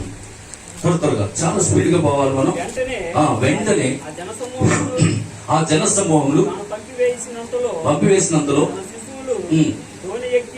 తనకంటే ముందుగా అద్దరికి వెళ్ళవలనని ఆయన వారిని బలవంతం చేసి ఆయన ఆ జనసమూహములను పంపివేసి ప్రార్థన చేయుటకు ఏకాంతముగా కొండ ఎక్కిపోయి సాయంకాలమైనప్పుడు ఒంటరిగా ఉండెను. ఆమేన్. వేకునే ప్రార్థన చేశారు, సాయంకాలమున ప్రార్థన చేశారు. ఇంకొకరు కూడా చూసి నేను ఎదురుకెళ్తాను. లూకాసు వార్త 6వ అధ్యాయము 12వ వాక్యం. లూకాసు వార్త 6వ అధ్యాయము 12వ వాక్యం. ఆ దినముల యందు ఆయన ప్రార్థన చేయటందు కొండకు వెళ్లి దేవుని ప్రార్థించు రాత్రంతా గడిపారట. పట్టండి చప్పట్లు. హల్లెలూయా, దేవునికి మహిమ కలుగును గాక. ఈ కాలపు ప్రవక్త ఏం చెప్పారంటే, చూడండి జాగ్రత్తగా, మీరు అన్ని విస్తారంగా చేస్తారు. మీరు అన్ని విస్తారంగా చేస్తారు. ఏ ఫంక్షన్ అయినా ఏ చెప్పినా అన్ని విస్తారంగా చేస్తారు. కానీ ప్రార్థన అనేది మాత్రం విస్తారంగా చేయరంట. చెప్పింది కరెక్ట్. అన్నిటికీ ఎక్కువ సమయం ఇస్తాం మనం, కానీ ప్రార్థనకి తక్కువ సమయాన్ని ఇస్తాం. కానీ నువ్వు ప్రార్థన ఎక్కువ సమయం చేర్చుడు, అద్భుతమైనటువంటి విజయాన్ని సాధిస్తాం. హల్లెలూయా. కాబట్టి ప్రియమైనటువంటి దేవుని బిడ్డలారా, నిజంగా ఆయన విజయానికి కారణం, మన ప్రభువైన యేసుక్రీస్తు యొక్క విజయానికి కారణం తెల్లవారుజామున ప్రార్థన, సాయంకాలపు ప్రార్థన, రాత్రంతా ప్రార్థన. ఇది ఆయన విజయానికి రహస్యం. దేవునికి స్తోత్రం. హల్లెలూయా. కనుక ప్రియులారా, ఈ వర్తమానం నమ్ముడు ద్వారా మీ జీవితంలో అద్భుతాలు చూస్తారు, ఆశ్చర్యాలు చూస్తారు, మహత్కార్యాలు చూస్తారు. ఓ గొప్ప సూచక్రియలు మిమ్మల్ని వెంబడిస్తాయి. హల్లెలూయా. ఎందుకంటే ఈ వర్తమానంలో ఉన్న శక్తి అటువంటిది. హల్లెలూయా. దేవునికి మహిమ కలుగును గాక. రీసెంట్ గా 1 వీక్ బ్యాక్, ఇది ఇక్కడ ఉన్న మా ప్రసాద్ సహోదరుడు రమేష్ సాక్ష్యం, మేమిద్దరం ఒక కుటుంబాన్ని దర్శించాం. ఒక కుటుంబం 10 నెలల నుంచి అపవిత్రాత్మతో పీడించబడుతున్నారు. అనేకమైనటువంటి కార్యాలు వాళ్ళు చేశారు. ఆఖరికి పాస్టర్లు కూడా వచ్చారంట, ప్రార్థన చేశారంట. ఒక ఆయన వచ్చి నిమ్మకాయ ఇచ్చాడంట. ఆ నిమ్మకాయ ఏమో రాత్రంతా తల కింద పెట్టుకుని తలదిని కింద పడుకోమని పొద్దున తీసి బయట పారమే ఉన్నాడు. అప్పుడు నాకు అనిపించింది, ఎలాంటి పాస్టర్లు కూడా ఉంటారు అనుకున్నాను. నిమ్మకాయ ఇచ్చారంట. నిమ్మకాయ మనమైతే జ్యూస్ చేసుకుంటాం. ఆ నిమ్మకాయ అంట పాస్టర్ గారు ప్రార్థన చేసి ఇస్తే ఆ దెయ్యం పట్టుకున్న ఆ వ్యక్తి తల కింద పెట్టుకోమనంట. రాత్రంతా వచ్చుకొని తెల్లారి పట్టుకెళ్ళి బయటాడు. అంటే దెయ్యం అట్లా పోతుందా? ఇంకొక ఆయన వచ్చారంట, ఆ నీటిలో పసుపు కలిపి ఈ నీళ్లు మీ ఇంట్లో చల్లుకొండది రాదన్నాడు. నాకు విచిత్రం అనిపించింది. కానీ నాకు బైబిల్ అట్లా లేదు. మీలో ఎవరైనా రోగిగా ఉన్నారా? సంఘ పెద్దలు పిలిపించండి, వారు ప్రభునామమున నూనె రాసి ప్రార్థన చేస్తారు, ఆ రోగి స్వస్థపడతారని చెప్పి బైబిల్ చెప్తా ఉన్నది. ఏ పాస్టర్ వచ్చినా, ఏ సంఘ పెద్ద వచ్చినా నూనె రాసి ప్రార్థన చేయండి. ఈ కాలం ప్రార్థన ఏంటి తెలుసా? అసలు నువ్వు వెళ్తేనే దెయ్యం వెళ్ళిపోతాడు నాయన. అసలు నీకు నూనె కూడా అవసరం లేదు. ఆమేన్. ఒక దేవుని కుమారుడు ఇందులో అడుగు పెడుతున్నప్పుడే దెయ్యము కట్టేట వాడికి వెళ్ళిపోవాలి. హల్లెలూయా. ఇక నువ్వు నూనె కూడా రాయకల్లా. ఆమేన్. పోనీ ఒకవేళ నీళ్ళు ఇచ్చే వరకు ఎహెజ్కేలు గ్రంథం 36వ అధ్యాయం 5వ వాక్యంలో నీళ్లు ఉన్నాయి లేవా? అక్కడ శుద్ధ జలములు ఉన్నాయి. మీ అపవిత్రత యావత్తు మీ మీద నుండి తీసివేయడానికి నేను మీ మీద శుద్ధ జలములు చదువుతున్నాను. నీళ్ళు ఇచ్చావు తప్పులేదు, నూనె ఇచ్చావు తప్పులేదు, నిమ్మకాయలేంటమ్మా. హల్లెలూయా. దేవునికి స్తోత్రం కలుగును గాక. నేను ఒకటే అన్నాను, చిన్న ప్రార్థన చేసి వెళ్తాను. ఈ రాత్రి మీ జీవితంలో అద్భుతం చూస్తాను. హల్లెలూయా. దేవునికి మహిమ కలుగును గాక. కుటుంబం అందరిని రమ్మన్నాను, చిన్న ప్రార్థన చేశాను. ప్రార్థన చేసి వచ్చేసాను. తెల్లారి వాడు ఫోన్ చేశాను, అయ్యా రాత్రి ఎలా పడుకున్నామో మాకే తెలియదు, గుర్రెట్టు పడుకున్నాం, తెల్లారి లేపాము. అంత అద్భుతమైనటువంటి కార్యం దేవుడు చేశాడు. హల్లెలూయా. దేవునికి మహిమ కలుగును గాక. కనుక ప్రియమైనటువంటి దేవుని బిడ్డలారా, ఈ వర్తమానం నమ్ముడు ద్వారా నీ జీవితంలో అద్భుతం చూస్తావు. హల్లెలూయా. కనుక మీరెవరు, మీరు ఎటువంటి వారు మీకు అర్థం కావట్లా. మీకు విషయం తెలుసా? రష్యా పేరు చెప్తే గడగడలాడుతున్నాయి ప్రతి దేశాలు. అమెరికా పేరు చెప్తే గడగడలాడుతున్నాయి దేశంలో, ప్రపంచంలోని దేశాలు. కారణం వాళ్ళు కలిగి ఉన్నటువంటి సైనికులను బట్టి కాదండి, వాళ్ళు కలిగి ఉన్నటువంటి ఆయుధాలను బట్టి. సైనికుల్లో లేదు బలం, ఆయుధాల్లో ఉంది బలం. హల్లెలూయా. కాబట్టి రష్యా అన్న, అమెరికా అన్న, ఇలాంటి దేశాలన్నిటప్పటికీ వాళ్ళు ఎందుకు భయపడుతున్నారంటే వారు కలిగి ఉన్న ఆయుధాలను బట్టి. కానీ ప్రాప్తం ఏంటంటే తెలుసా? వాళ్ళలో శక్తి లేదు కానీ మీలో శక్తి ఉందన్నాడు. మీలో శక్తి ఉందన్నాడు. నిన్ను చూసి భయపడాలి దెయ్యం. హల్లెలూయా. దేవునికి స్తోత్రం కలుగును గాక. నీకు దేవుడు ఒక ఆయుధం ఇచ్చాడు, అదే ప్రార్థన అనే ఆయుధం. హల్లెలూయా. దేవునికి మహిమ కలుగును గాక. ఇక్కడ నీవు శక్తిమంతుడివే, నువ్వు కలిగి ఉన్న ప్రార్థన శక్తిమంతమైనది. హల్లెలూయా. దేవునికి మహిమ కలుగును గాక. కనుక ప్రియమైనటువంటి దేవులారా, ఒక నిజమైనటువంటి క్రైస్తవ విశ్వాసి శక్తిమంతుడై ఉన్నాడు. హల్లెలూయా. దేవునికి మహిమ కలుగును గాక. కనుక నిశ్చయముగా మరి కొన్ని కార్యాలు చెప్పి నేను ముందుకు వెళ్తాను. హల్లెలూయా. నీకు తెలుసా, ప్రార్థించుటకు ఎప్పుడైతే నువ్వు మోకరించి చేతులు పైకెడతావో అప్పుడే పాతాళం ఉడికిపోతుంట. కానీ మనం ఆ పని మోకాళ్ళు ఎత్తే కాళ్ళు అవుతాయి అంటాం, ఎక్కువసేపు ప్రార్థన చేస్తే సోలిపోతూ ఉంటాం. అసలు నీకు షుగర్ ఉందామని చెప్పి అతను ఇదే ఎక్కువసేపు నిలబడలేమమ్మా. అక్కడికి మన డాక్టర్ గారు చెప్పారు, కింద ఏదో వేసుకోవాలి. దేవునికి స్తోత్రం. ఎక్కువ మోకరించదు, చేతుల పైకి ఎత్తనం. నీ అసలు ప్రధానమైన శత్రువు, నీ శత్రువు ఎవరంటే నీ శరీరమే. నీ శరీరమే నీకు ప్రధానమైన శత్రువు. కాబట్టి ప్రియమైనటువంటి దేవుని బిడ్డలారా, చేతులు ఎప్పుడైతే నువ్వు పైకి వెళ్తే మోకాళ్ళేసి ప్రార్థన చేస్తావో పాతాళం మునిగిపోతుంది. ఎందుకనగా నీ పక్షంగా పోరాడి వాడు ఎవరో కాదు, నువ్వెప్పుడైతే నా వల్ల కాదు ప్రభువా, నేను ఈ యొక్క శ్రమలను జయించలేనయ్యా, నేను ఈ వ్యాధులను జయించలేనయ్యా, అయ్యా నా వల్ల కాదు అని నువ్వెప్పుడైతే మోకరించి చేతులు పైకెడతావో నీ సైన్యాధిపతి పైకి దిగి వస్తాడు. హల్లెలూయా. నీ సైన్యాధిపతి ఎప్పుడైతే నీ దగ్గరికి దిగి వచ్చాడో పాతాళం మునిగిపోతుంది. దేవునికి స్తోత్రం కలుగును గాక. హల్లెలూయా. రాజుల మొదటి గ్రంథం త్వరగా తీసుకోండి. రాజుల మొదటి గ్రంథం 8వ అధ్యాయం 44వ వాక్యం. రాజుల మొదటి గ్రంథం 8వ అధ్యాయము 44వ వాక్యం. మరియు నీ జనులు తమ శత్రువులతో యుద్ధము చేయుటకై నీవు వారిని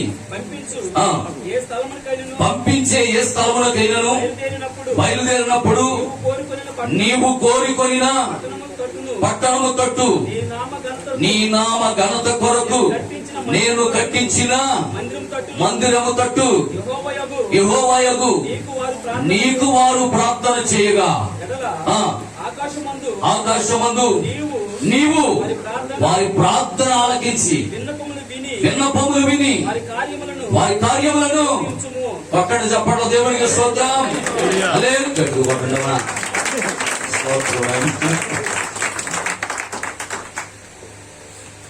బిర్యానీ ప్యాకెట్ వాటర్ ప్యాకెట్లు పట్టుకుంటూ చేతులు పెట్టేస్తే మాత్రం ఎమ్మెల్యే గారు అనుకున్నారే జిందాబాద్ అని చెప్తున్నా.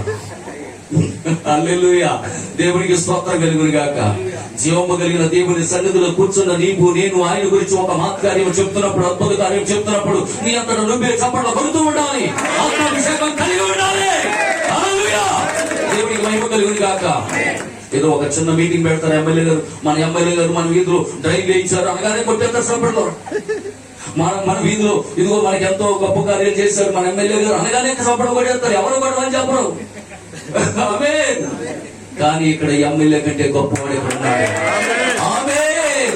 ప్రధానమంత్రి కంటే గొప్పవాడు ఇక్కడ ఉన్నాడు. హల్లెలూయా, దేవునికి మహిమ కలుగును గాక. కనుక ప్రియమైనటువంటి దేవుని బిడ్డలారా, ఈ యొక్క మరి నిజంగా ఈ సమయంలో మనం ఎంత సంతోషంగా దేవుని యొక్క వాక్యాన్ని వినడానికి దేవుడు ఎంతో గొప్ప అద్భుతమైనటువంటి కార్యం జరిగించారు. హల్లెలూయా, దేవునికి స్తోత్రం కలుగును గాక. మరి నిజంగా చూడండి, దేవుడు మానవునికి మరి ఇచ్చినటువంటి పరిశుద్ధ గ్రంథములో 66 పుస్తకాలు చాలా విలువనియే. 66 పుస్తకాలు చాలా విలువనియే. అయితే అందులో 66వ పుస్తకం చాలా ప్రాముఖ్యమైనది. హల్లెలూయా, ఈ కాలపు ప్రవక్త చెప్పారు, ఆదికాండం 1, 2, 3 అధ్యాయాలు ఎవరికి అర్థం కావంట. ఆదికాండం 1, 2, 3 అధ్యాయాలు ఎవరికి అర్థం కావు. అలాగే ప్రకటన గ్రంథం 1వ అధ్యాయం మొదలుకొని 22 అధ్యాయాల వరకు ఎవరికి అర్థం కావు. కానీ అర్థం చెప్పడానికి ఒక ఆయన దేవుడు పంపించారు. హల్లెలూయా, ఆమేన్. కాబట్టి ప్రియమైనటువంటి దేవుని బిడ్డలారా, ఈ ప్రకటన గ్రంథం ఎందుకంటే ఈ 65వ పుస్తకంలోనే ప్రకటన గ్రంథం యొక్క మొత్తం బైబిల్ సారాంశం అంతా అందులోనే పెట్టాడు. హల్లెలూయా. కాబట్టి మనం జీవిస్తున్న కాలాన్ని, ఈ కాలపు వర్తమానానికి గుర్తించాలి. ఆమేన్. యేసు ప్రభు భూమి మీద జీవిస్తున్నప్పుడు ఒక మాట అన్నారు, ఆకాశము మబ్బు పట్టినప్పుడు మీరు గుర్తిస్తారు. మబ్బు పట్టేసిన వర్షం వచ్చేసిలో ఉందని జామ కొరకు తొందరగా తెంచేది అంటారు. అవునే కదా. కొంచెం ఆకాశంలో ఎరుపు రంగు వచ్చేసిందని కూడా బాగా ఎరుపు రంగు, ఎక్కడో తుఫాను పట్టేస్తున్నారు అంటారు. అవునే కదా. హల్లెలూయా. కాబట్టి ఇవన్నీ మీరు ఆకాశ వైఖరిని గుర్తిస్తారు, కానీ నాకు అక్కడ సూచనలు తెలియదేగా అన్నాడు. వీళ్ళు అడిగేస్తున్నారు శిష్యులు, నువ్వు ఎప్పుడు వచ్చేస్తావు చెప్పి మేము సిద్ధపడిపోతాం, మీరు అక్కడ సూచనలు ఏంటి ఆయన అని అడిగేస్తున్నారు శిష్యులు. ఆకాశం అప్పటితో వర్షం వచ్చేద్దని చెప్పేస్తాం, అది ఎర్రగా ఉండే తుఫాను వచ్చేద్దని చెప్పేస్తా. ఆకాశ వైఖరిని మెరుగుతుంది, కానీ నేను రాకడ ఎప్పుడో నీకు తెలీదా. దేవునికి స్తోత్రం కలుగును గాక. హల్లెలూయా. కనుక ప్రియమైనటువంటి దేవుని బిడ్డలారా, మనం ఇప్పుడు క్రీస్తు మొదటి రాకడలో లేము. ఆమేన్ అనండి. ఆమేన్. అలాగని చెప్పి క్రీస్తు 3వ రాకడలోనూ లేము. మనము జీవిస్తున్నది 2వ రాకడ కాలంలో. హల్లెలూయా, దేవునికి స్తోత్రం కలుగును గాక. కనుక ప్రియమైనటువంటి దేవుని బిడ్డలారా, మరి ఈ 2వ రాకడను కూర్చున్న లేఖనాలు వర్తమాన సారాంశము తెలుసుకోవాలా వద్దా? తెలుసుకోవాలా వద్దా చెప్పండి. ఇప్పుడు మొదటి రాకడ గురించి తెలుసుకోవడంలో తప్పు లేదు, 3వ రాకడ గురించి తెలుసుకోవడంలో తప్పు లేదు.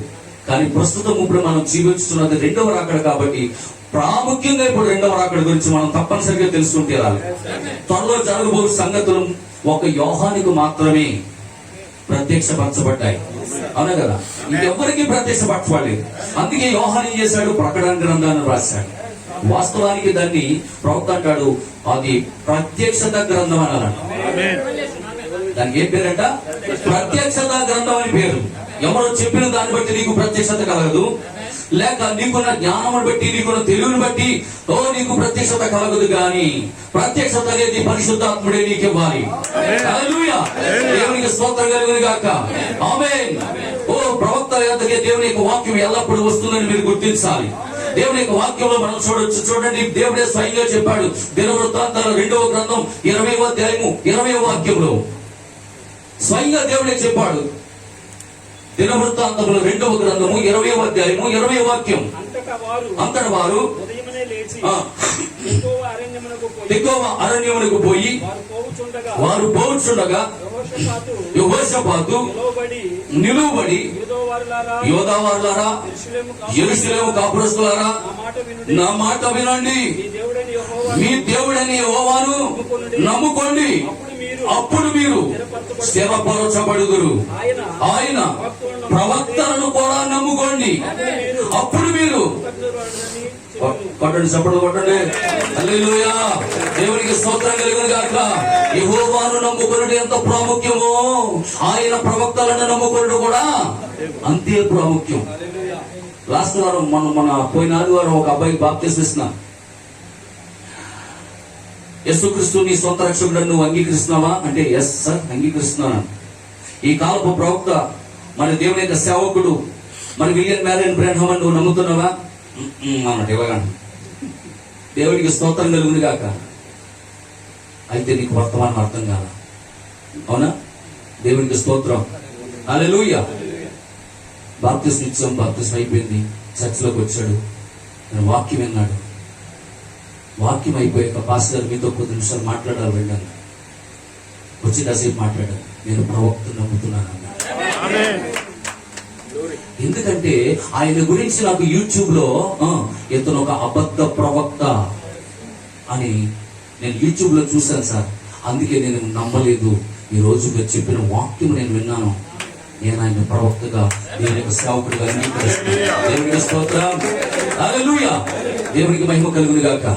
కనుక బైబిల్ చెప్తుంది మీరు యెహోవాను నమ్ముకోవాలి, ఆయన ప్రవక్తలను కూడా ప్రవక్తను చేర్చుకుంటే ప్రవక్త ఫలం. ఒకప్పుడు నా యొక్క సైకిల్ పంచర్ పడితే 3 రూపాయలు ఉన్నప్పుడు నాకు నేను సైకిల్ తొక్కునే రోజుల్లో 96వ సంవత్సరంలో సైకిల్ పంచర్ పడితే 3 రూపాయలండి. కనీసం పంచర్ వేయించుకోవడానికి కూడా 3 రూపాయలు నా జేబులో లేవు. అర్థమవుతుందండి. కానీ ఈ రోజు దేవుడు అంటే ఎంత అభివృద్ధి చేస్తాడా లేకపోతే ఎంత చేస్తాడు తప్పనిసరి. భౌతిక సంబంధమైన ఆశీర్వాదాలతో పాటు పర సంబంధమైన ఆశీర్వాదాలు కూడా ఇవ్వగలిగిన శక్తిమంతుడు మన దేవుడు. హల్లెలూయా. సొంత కారులో దేవుడు ఇక్కడ నన్ను తీసుకొచ్చాడు. అర్థమవుతుందా? అంటే నేను ఏ ఫలం పొందుకున్నాను తెలుసా? దేవుని ఫలము, ప్రవక్త ఫలము, సేవకుని ఫలం. బైబిల్ చెప్తుంది సేవకుడిని, మీతో వచ్చిన సేవకుని నువ్వు గౌరవించవా? సేవకుని ఫలం పొందుకుని దేవునికి స్తోత్రం. హల్లెలూయా. కనుక మోషే కాలానికి మోషే ప్రవక్త ఉన్నాడు, నోవాహు కాలానికి నోవాహు ప్రవక్త ఉన్నాడు, అబ్రహాము కాలానికి అబ్రహాం ప్రవక్త ఉన్నాడు, ఏలియా కాలానికి ఏలియా ప్రవక్త ఉన్నాడు. అలాగ ప్రతి కాలానికి దేవుడు ప్రవక్తల నోట ఆయన మాటను ఉంచుతాడు. ఆమోసు 3:7 ప్రకారం. అవునా? మీరందరూ వర్తమానం విశ్వాసులని నేను అనుకుంటున్నాను. హల్లెలూయా. కాబట్టి మీకు ప్రత్యేకంగా వేరే నేను చెప్పక్కర్లేదు. మరి ఆమోసు 3:7 ప్రకారం దేవుని యొక్క ఏదైతే ఆయన చేయాలనుకుంటున్నాడో అది మొదటగా ఎవరు చెప్తారు చెప్పండి? ఆయన చేసేది మోసే చెప్పాడా లేదా అందరూ అరే మీటింగ్ పెడుతున్నాడండి మీరు చెప్పేస్తానన్నాడా? చెప్పండి. అరే కొండకి మీరు అందరూ ఉండండి, నేను పైన పెడతాను మీటింగ్, మీ అందరికీ చెప్తాను, అందరూ పిలిచాడా? మోసే నువ్వు ఒక్కడివే రావాలి, ప్రజలు సమీపించకూడదు, ఊరిని సమీపించిన చచ్చి ఊరుకుంటది. అవునా? ప్రవక్త మాత్రమే. ఇదిగో చాలా మంది మోసే ఉపవాసాలంట. ఏం ఉపవాసాలు? మోసే ఉపవాసాలంట. వారు పిచ్చాడు, మోసే ఉపవాసాలు చేస్తే ఎలా చేయాలి? కొండ మీదకి వెళ్ళిపోవాలి. మోసే ఉపవాసాలు చేసేవాళ్ళు అన్నపానములు, మంచి నీళ్లు తాగకూడదు, భోజనం చేయకూడదు, కొండ తెక్కకూడదు. వర్షం వచ్చినా ఎండ కాసినా రాత్రి అయినా పగలైనా 40 పగలు 40 రాత్రులు చేసావా ఇంక నీ స్కెల్టన్ తీసుకొస్తారు కిందకి. హల్లెలూయా. దానికి మోషే మాత్రమే అర్హుడు. మోషే మాత్రమే తగిన డిజైన్ చేయబడిందంట ఆయన శరీరం. హల్లెలూయా. దేవునికి మహిమ కలుగును గాక. యోనా మాత్రమే చేప కడుపులోకి వెళ్ళి తిరిగి రాగలిగిన డిజైన్ చేసి చేయబడింది. యోనా శరీరం మాత్రమే. నిన్ను మింగితే చచ్చి ఊరుకుంటామా? అర్థమవుతుందా? కానీ యోనా శరీరం మాత్రం ఆ విధంగా డిజైన్ చేయబడ్డది. మోషే శరీరం మాత్రమే ఆ విధంగా డిజైన్ చేయబడ్డది. దేవునికి స్తోత్రం. హల్లెలూయా. కనుక ప్రియమైన దేవులారా, ఈ 2000 సంవత్సరాల యొక్క కాలమును అన్య జనుల యొక్క కాలములుగా లెక్కించబడ్డాయి. ఆమేన్. దానిని మనం ప్రకటన 2-3 అధ్యాయాల్లో చూడవచ్చు. అలాగే 7 సంఘ కాలాలు మనం విభజించినట్లుగా మనకు అవన్నీ కూడా కనబడుతూ ఉంటాయి. అలాగే ప్రకటన 1:20లో కూడా చూడొచ్చు. సో ప్రకటన గ్రంథం టోటల్ గా 2-3 అధ్యాయాల్లో 7 సంఘాలు ఉన్నాయి. ప్రకటన గ్రంథము 6-8 అధ్యాయాల్లో 7 ముద్రలు చూడొచ్చు. ప్రకటన గ్రంథము 8-9-11 అధ్యాయాల్లో 7 బొర్రలు చూడొచ్చు. ప్రకటన గ్రంథం 16వ అధ్యాయం అంతా కూడా 7 పాత్రలను చూడొచ్చు. దేవునికి స్తోత్రం. హల్లెలూయా. అయితే బైబిల్ అంతా కూడా దేవుడు మానవుని కొరకై ఏర్పరిచిన అద్భుతమైనటువంటి ప్రణాళిక అయి ఉన్నది. దాన్ని మనం అర్థం చేసుకోవాలి. అర్థం చేసుకోవాలంటే సువార్త ప్రకటించబడాలి. అర్థం చేసుకోవాలంటే మనిషికి ఏం ప్రకటించబడాలి? ఏ సువార్త? చాలా సువార్తలు ఉన్నాయి. మొన్న ఒక ఆయన బుర్ర తినేస్తున్నాడు రోజు. అయ్యారు విశ్రాంతి దినం కరెక్టా, శనివారం కరెక్టా? అసలు దేవుడు శనివారం విశ్రాంతి దినం అన్నాడా, పునరుద్ధరణ అన్నాడా? మొదలు టీచర్ నువ్వు తినేస్తున్నాడు. నేను అన్నాను, ఇంకా బాబా నువ్వు ఏం నమ్ముతున్నావు అన్నా. నేను శనివారం నమ్ముతున్నాను, నువ్వు అలాగే నమ్ముకో. ఏం చేద్దాం, అందరూ తక్కువ ఎందుకు? మరి నేను ఒకటి అన్నాను, మీరేమి నమ్ముతున్నారు పాస్టర్? నేను పునరుద్ధరణ నమ్ముతున్నాను. నేను పునరుద్ధానం నమ్ముతున్నాను. నేను యేసుక్రీస్తు దేవుడిని నమ్ముతున్నాను. ఆదివారం గొప్ప, అది పునరుద్ధాన దినమని నేను నమ్ముతున్నాను. కాబట్టి దాన్ని నేను ఆచరిస్తున్నాను. నువ్వు ఇంకా విశ్రాంతిలో ఉన్నావా? ఉండిపో, విశ్రాంతిలో ఉండు. కాదు పాస్టర్ గారు, అవన్నీ మనం పాటించాలని. అయితే ఓ పని, నువ్వు విశ్రాంతి దినాన్ని పాటిస్తున్నప్పుడు బలులు అర్పిస్తున్నావా? బలులు అర్పిస్తున్నావా? నీ దశమ భాగములు యెరూషలేము పట్టుకెళ్ళి ఇచ్చొస్తున్నావా? నీ దశమ భాగాలు ఎక్కడి వరకు నువ్వు యెరూషలేము పట్టుకెళ్ళి ఇవ్వాలి. 7 పంటలు చేస్తున్నావా? లేదు. అయ్యేమీ చేయకుండా ఇది ఒక్కటి నేర్చున్నావా? నేను ఒకటి అన్నాను, నా విశ్రాంతి యేసే. నా విశ్రాంతి యేసులోనే ఉన్నది. ఆయన నాకు విశ్రాంతి. విశ్రాంతిలో ఉండటం కాదు. విశ్రాంతిలో ఉంటే ఇవాళ మనకేంటి అంటావు? ఆయన లేచాడు కాబట్టి మనం గొప్పగా చెప్పుకుంటాం. మా యేసుబాబు కూడా మీ వాళ్ళకి అందులోనే పడుకుని ఉన్నాడండి, విశ్రాంతిలో ఉన్నాడండి అంటే ఏంటి గొప్ప ఏంటి? అవునా కదా? మా యేసు ప్రభు విశ్రాంతిలో లేడు, ఇప్పుడు పునరుద్ధానుడయ్యాడు. హల్లెలూయా. దేవునికి మహిమ కలుగును గాక. కనుక ప్రియమైనటువంటి దేవుని బిడ్డలారా, ఈ సత్య సువార్త మీరు నమ్మాలన్నా దేవుని దయ మీకు కావాలి. కొరింథీయులకు రాసిన మొదటి పత్రిక 1వ అధ్యాయం 21వ వాక్యం. కొరింథీయులకు రాసిన మొదటి పత్రిక 1వ అధ్యాయము 21వ వాక్యంలో అపోస్తలుడైన పౌలు గారు చెప్తున్నాడు, చూడండి. ఎలాగండి? దేవుని జ్ఞానానుసారముగా లోకము తన జ్ఞానము చేత దేవునిని ఎరుగకుండినందున సువార్త ప్రకటన అను వెరుతనము చేత నమ్మువారిని రక్షించుటకు దేవుని దయా సంకల్పమై ఉన్నది. హల్లెలూయా. నువ్వు మానవ జ్ఞానంతో ఆలోచన చేస్తే నువ్వు దేవుణ్ణి నమ్మలేవు. అందుకే వారు ఆ రోజు దేవుణ్ణి నమ్మలేకపోయారంట. ఈ కాలపు ప్రవక్త యోనా గురించి ఒక చోట ప్రసంగం చేస్తున్నాడంట. ప్రసంగం చేస్తుంటే, అదేంటి బ్రదర్, ఒక చేప ఎలా మింగగలిగింది? తిమింగలం మింగింది అంటున్నావు. తిమింగలం యొక్క నోరు సైజు నీకు తెలుసా? అది 6 నుంచి 7 అంగుళాల సైజు ఉంటుంది నోరు. మరి ఒక మనిషిని మింగేసింది అంటున్నావు. నువ్వు ఎలా నమ్ముతున్నావు బ్రదర్ బ్రహ్మ అని అడిగితే, ఆ బ్రహ్మ గారు ఒక మాట చెప్పారంట, బ్రదర్ బైబిల్లో అలా వ్రాయబడి ఉంది కాబట్టి దాన్ని నేను నమ్ముతున్నాను. ఒకవేళ బైబిల్లో గనక యోనాయే తిమింగలాన్ని మింగేశాడని కనుక రాసి ఉంది అనుకో, దాన్ని కూడా నేను నమ్ముతాను అన్నాడు. దానికి తర్కం అక్కర్లా. దానికి ఇంకా ఏమి మన జ్ఞానంతో ఆలోచించవలసిన అవసరం లేదు. జ్ఞానమును ఎదుర్కొనే విశ్వాసం అనే వర్తమానంలో ప్రవక్త చెప్తాడు. నీకు జ్ఞానం అవసరం లేదు, వాక్యాన్ని నమ్మటానికే. అందుకే ప్రభు అన్నారు, చూసి నమ్మిన వారి కంటే చూడక నమ్మిన వారు ధన్యులు.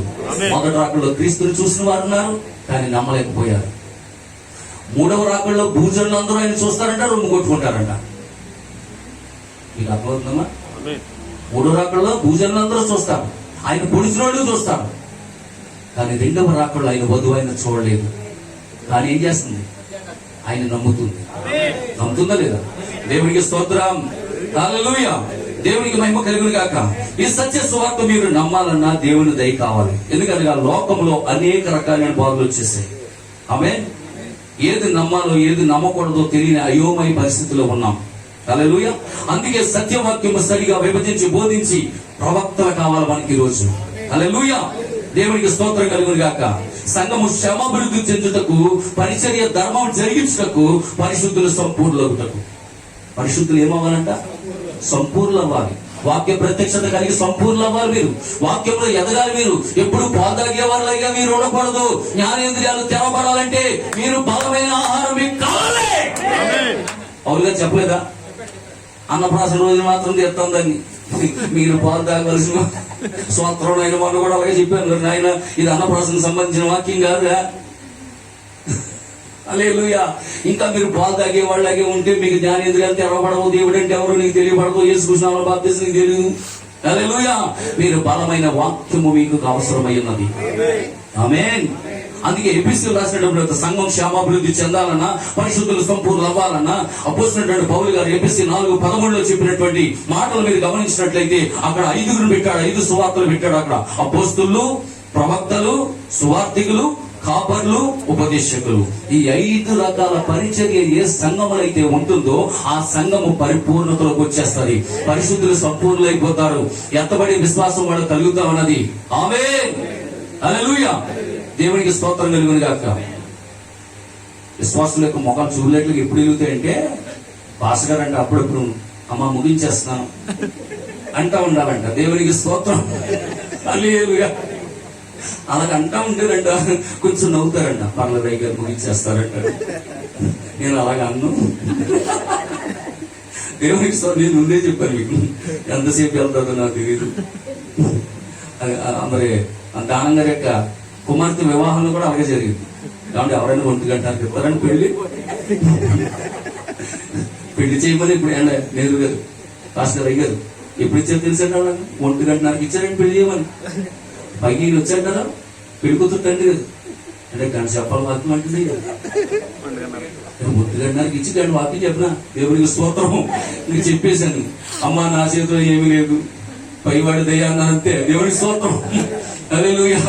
అక్కడ భోజనాలు పెడుతున్నారంటే వెళ్ళి తినేసి వచ్చానా, కూర్చొని లేకపోతే ఇల్లనా తినేసి రండి, నన్ను మాత్రం ఏమనుకోవద్దు. వివాహం అనే విషయాల్లో ఘనమైంది కాబట్టి ఘనంగా చేద్దాం అన్నాను. మొదలెట్టానండి. 11:03 అయింది. అంతేనా? దేవుడి గారు ఎక్కడ ఉన్నారు, మోహన్ గారు ఎక్కడ ఉన్నారు, అందరూ సాక్షులు ఎక్కడే ఉన్నారు. దేవుడికి స్తోత్రం. 1 గంటన్నర మొదలెట్టి పెళ్లి 11:03 అయిందండి. అద్భుతం ఏంటంటే వడ్డించి వాళ్ళు అందరూ వచ్చి పెళ్లిలో కూర్చున్నారంట. అది విచిత్రం ఏంటంటే వడ్డించి వాళ్ళు వచ్చి పెళ్లిలో కూర్చున్నాడు. ఎంతలా 2 అయినోడికి వెళ్ళి వడ్డించేద్దాం అనుకున్నారంట. 2 అయినోడికి వెళ్ళిపోదాం అని కూర్చున్న వాళ్ళు 11:03 అయినా కదలేదు. దేవునికి స్తోత్రం కలిగింది. కాబట్టి ఇప్పుడు ఎంత సమయం అనేది మనకు తెలియదు. దేవుడు పరిశుద్ధాత్మతో నింపబడినప్పుడు మనం ఎంత సమయం అనేది దేవుని సన్నిధిలో ఆరాధన చేద్దాం. హల్లెలూయా. దేవునికి మహిమ కలుగును గాక. ప్రవక్త అంటాడు ఎక్కడో మందిరంలోనే దేవుడు ఉన్నాడు అని అనుకోవద్దు. 2-3 ఎక్కడుంటే అక్కడ ఉండాలి. అవునా కదా? కనుక పిల్లరా ఇక్కడ చూడండి చాలా చక్కగా మన దేవుని యొక్క వాక్యాలు చూద్దాం. ఈ 5 రకాల పరిచర్య కలిగిన సంఘమే క్షేమాభివృద్ధి చెందుతుంది. వాక్య ప్రతిష్టలో వారు సంపూర్ణ అవుతారు. నీవు ఈ భూమి మీద పుట్టక ముందుపే నువ్వు ఎక్కడున్నావు అన్న సంగతి బైబిల్లో రాయబడి ఉంది. కానీ ఎన్నోసార్లు చదువుకున్నాం, కానీ నీకు ఆ వాక్యం అర్థం అవ్వాల. కానీ కాలకు ప్రవక్త వచ్చి నీ స్థానాన్ని గుర్తించేటట్లు చేశాడు. ఎఫెసీయులకు రాసిన పత్రిక 1వ అధ్యాయము 4వ వాక్యం మనందరికీ తెలుసు. ఎంటైర్ మెసేజ్ విశ్వాసులుగా సేవకులుగా మనందరికీ తెలుసున్న వాక్యము ఎట్లనగా తన ప్రియుడు తాను ఉచితముగా మనకు అనుగ్రహించిన తన కృప మహిమకు కీర్తి కలుగునట్లు తన చిత్త ప్రకారమైన దయా సంకల్పము చొప్పున యేసు క్రీస్తు ద్వారా తనకు కుమారులుగా స్వీకరించడం కొరకు వచ్చిందా సబ్జెక్ట్ మళ్ళీ వచ్చిందా? తన కోసం నిర్ణయించుకున్నాడు ముందుగానే. ఎప్పుడు ముందుగానే మనము తన ఎదుట పరిశుద్ధులు అవ్వాలని ఎప్పుడు పాపులుగా ఉండడానికి దేవుడు నేను పిలవలేదు. ఎప్పుడు అపవిత్రులుగా ఉండడానికి దేవుడు నేను పిలవలేదు. అపవిత్రుల నుంచి పవిత్రులకి, అపరిశుద్ధుల నుంచి పరిశుద్ధులకి నేను దేవుడు పిలిచాడు. హల్లెలూయా. కాబట్టి పరిశుద్ధులు ఏమవ్వాలి? సంపూర్ణ అవ్వాలి. ఎప్పుడు పిలుచుకున్నాడంట? జగత్తు పునాది వేయబడక మునిపే. ఆమేన్. జగత్తు పునాది వేయబడక మునిపే నిత్యుడా నీలో నన్ను ముద్రించావు. జగత్తు పునాది వేయబడక ముందే నిత్యుడా నీలో నన్ను ముద్రించావు. అక్కడ ఉన్నాను కాబట్టి ఇక్కడ ఉన్నాను. అందుకే ఆత్మముద్ర పొందుకున్నాను. ఇక్కడ ఉన్నాను కాబట్టి ఇక్కడ ఉన్నాను. అందుకే ఆత్మముద్ర పొందుకున్నాను.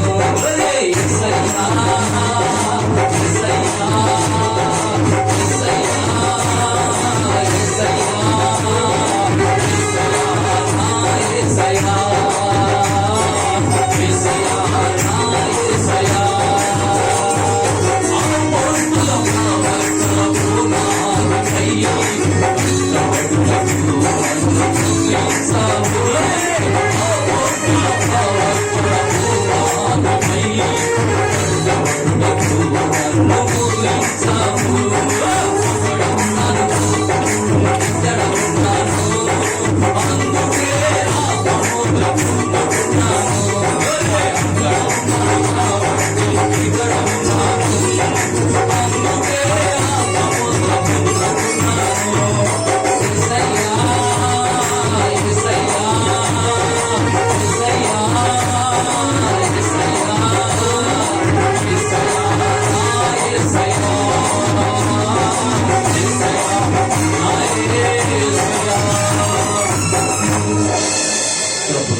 చెప్పనా అన్న చెప్తున్నా దేవుని స్తోత్రం. హల్లెలూయా. దేవునికి మహిమ కలుగు. మీరు ఎక్కడ కలవకండి బాబా, మంచివాడు మీరు. చాలా మంది పాస్ గారు వాక్యాలు ఇంటికి వెళ్ళిపోతారు, కుర్చీలు కళ్ళు అయిపోతాయి. కానీ బాబు ఇద్దరు బాబులు బాగా ఓపిక కూర్చున్నారు. దేవుని స్తోత్రం. మంచివాడు తీసుకొచ్చారు పాస్ గారు. అవునా?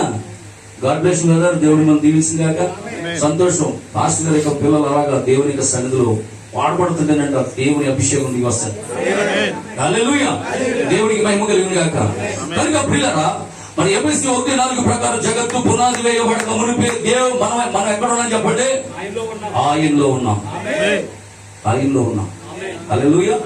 కాబట్టి ఆదామును దేవుడు నిర్మించినప్పుడు మన పోలిక చొప్పున మన స్వరూపము చొప్పున నరులను చేయదుము అనుకున్నాడు అంట ఆయన. ఆ మాటను పట్టుకుని కొంతమంది ఏమంటారు తెలుసా? ఎందుకు అలాగన్నాడయ్యా అన్నాం అనుకోండి, వాళ్ళు ఏమంటారు? అదిగో ఆయనలో తండ్రి ఉన్నాడు, ఆయనలో కుమారుడు ఉన్నాడు, ఆయనలో పరిశుద్ధాత్ముడు ఉన్నాడు, అందుకే ఆయన మన పోలిక చొప్పున మన స్వరూపం చొప్పున చేశాడు అన్నారంట. కానీ ఈ కాలం ప్రవక్త చేంజ్ చెప్పాడు తెలుసా? ఆయన పోలిక అంటే ఒకటే, ఆయనలో ఆయన వధువు ఉంది. ఆయన ఎవరున్నారు? ఆయన వధువు ఉంది. జగత్తు పునాది వేయబడక మునిపే ఆయన ప్రేమ చేత నిన్ను ఆయనలో ఏర్పరచుకున్నాడు. కాబట్టి నువ్వు ఎక్కడున్నావు? ఆయనలో ఉన్నావు. సంఘము స్త్రీ. కాబట్టి ఆయనలో ఉన్నాడు, స్త్రీ ఉంది, పురుషుడు ఉన్నాడు. కనుక ఇప్పుడు ఆదాముని ఎలా తయారు చేశాడు? స్త్రీని గాను పురుషుని గాను. ఆ స్త్రీ ఎవరు? నువ్వే. ఆ మొదటి ఆదాము చూడండి, ఆ కడపడి ఆదాము ఎవరు? మన ప్రభువు యేసుక్రీస్తు. అర్థమవుతున్నా సత్యం? అందరికీ తెలుసు కాబట్టి నేను దాటిపోతున్నాను. హల్లెలూయా. దేవునికి మహిమ కలుగును గాక. కనుక ప్రియమైనటువంటి దేవుని బిడ్డలారా, నిజంగా చూడండి, మరి ఆదాము దేవుని సంబంధి అన్నాడు. బైబిల్ చెప్తుంది ఆదాము దేవుని సంబంధి. మరి కయ్యేను ఎందుకు అయ్యాడు? ఎవరు చెప్పలేరు, కానీ నువ్వు చెప్తావు. ఒక వర్తమాన విశ్వాసగా చూసి చెప్పేస్తావు, వర్తమాన సేవకులు నువ్వు చెప్పేస్తావు. ఆదాము దేవుని సంబంధం అయినప్పుడు కయ్యను దుష్టుని సంబంధం ఎలాగయ్యాడు అని అడిగితే నువ్వు చెప్తావు, కానీ లోకానికి తెలియదు. హల్లెలూయా. దేవునికి స్తోత్రం కలుగును గాక. వింటున్నారు పిల్లరా? అవ్వ పండు నోటితో తింటే దేవుడు గర్భాన్ని శ్రమించాడు. అది వాళ్ళ దగ్గర జవాబు లేదు, కానీ నువ్వు చెప్తావు. గర్భం ఎందుకు శపించబడిందో నువ్వు చెప్తావు. నోటితో తింటే నోటిని శపించాలి, లేకపోతే తిన్నది కడుపులోకి వెళ్ళింది కాబట్టి కడుపుని శపించాలి, కానీ గర్భాన్ని శపించాడు. ఈ విషయాలన్నీ నీకు ఎలాగ అర్థమని? ఈ కాలపు వర్తమానం, ఈ కాలపు ప్రవక్త వచ్చి బైబిల్లో ఉన్న మర్మములన్నీ కూడా నీకు నాకు బయలుపరిచాడు. దేవునికి స్తోత్రం. హల్లెలూయా. ఇలాంటి విషయాలు, ఎన్నో విషయాలు ఈ కాలపు వర్తమానం ద్వారా మనం తెలుసుకున్నాం. అందరు బట్టి మీరు సంతోషంగా ఉన్నారా? హల్లెలూయా. కనుక ప్రియమైనటువంటి దేవుని బిడ్డలారా, త్వరగా మనం ఈ విషయాలు దాటిపోతాం. మనం ఎక్కడ ఏ కాలంలో ఉన్నాము, ఈ కాలం గురించినటువంటి వర్తమాన లేఖనాలు ఏమైనా ఉన్నాయా? ఇందాక చదువుకున్నాం. ఆ హేతువు చేత వర్తమాన వాక్యం ఉందా? ఇందాక రాసిన చదివిన చూడండి, తెస్సలోనికీయులకు రాసిన మొదటి పత్రిక 2వ అధ్యాయం 13వ వాక్యం ఒకసారి చదవండి. మొదటి తెస్సలోనికీయులకు రాసినటువంటి పత్రిక 2వ అధ్యాయము 13వ వాక్యం. ఆ హేతువు చేత మీరు దేవునిని గూర్చిన వర్తమాన వాక్యం మా వలన అంగీకరించినప్పుడు అది మనుషుల వాక్యం అని ఎంచక అది నిజముగా ఉన్నట్టు అది దేవుని వాక్యం అని దానిని అంగీకరించింది. గనుక మేమును మానక దేవునికి కృతజ్ఞతాస్తుతులు చెల్లించుతున్నాం. దేవునికి స్తోత్రం కలుగును గాక. ఈ చెప్పే బోధ అబద్ధమైతే దేవుడు ఎందుకు ఉంచుతాడు భూమి మీద? ఈ వాడికి ఎప్పుడో పతనమైపోవాలి గారు వర్తమానం. అందుకే ఇది అపోస్తుల బోధ. అందుకే మూడో వాక్యం చూడండి. 3-4 వాక్యాలు చదువుకున్నాం ఇందాక. 3-4 వాక్యాలు 2వ అధ్యాయం మొదటి తెస్సలోనికీయులకు రాసిన పత్రిక 2వ అధ్యాయం 3-4 వాక్యాలు. ఏలయనగా మా బోధ ఎవరి బోధ? ఇది బెనామ గారి బోధ అనుకుంటారా? కాదు, అపోస్తుల బోధ ఇది. ఇప్పుడు బోధించబడే బోధ అపోస్తుల బోధ. అది ఏలయనగా మా బోధ కపటమైనది కాదు, అపవిత్రమైనది కాదు, మోసయుక్తమైనది కాదు. ఎవరిని మోసం చేయడానికి చెప్పట్లేదు ఈ మాటలో. హల్లెలూయా. మా బోధ కపటమైనది కాదు, మోసయుక్తమైనది కాదు, అపవిత్రమైనది కాదు. సువార్తను మాకు అప్పగించాడు కాబట్టి దేవుని వలన ఎంచబడిన వారు ఎవరి వాక్యపక్షంగా నిలబడతారు? ఆమేన్. ఎవరి వాక్యపక్షంగా నిలబడి దేవుని యొక్క సేవలో ఉంటారు? ఆయనకి తెలుసు. వాళ్ళు మాత్రమే నిలబడతారు, వాళ్ళకి మాత్రమే వర్తమానం అప్పచెప్తాడు. అందరికీ అప్పచెప్పడిది. అందరూ నిలబడలేరు ఇందులో కొన్ని నాటుపోట్లు ఉంటాయి. దేవునికి స్తోత్రం కలుగును గాక. హల్లెలూయా. దేవునికి మహిమ కలుగును గాక. రాయపూడి అంటే పాస్టర్ పేరేంటి? సిమియోన్ గారని రాయపూడిలో వర్తమానం తెలుసుకున్న పాస్టర్ ఉన్నారు. ఆయన వర్తమానం నమ్మినందుకు, అంగీకరించినందుకు భార్య ఏమో తెలుసా? నీతో నేను విడాకులు ఇచ్చేస్తానన్నట అన్నదండి.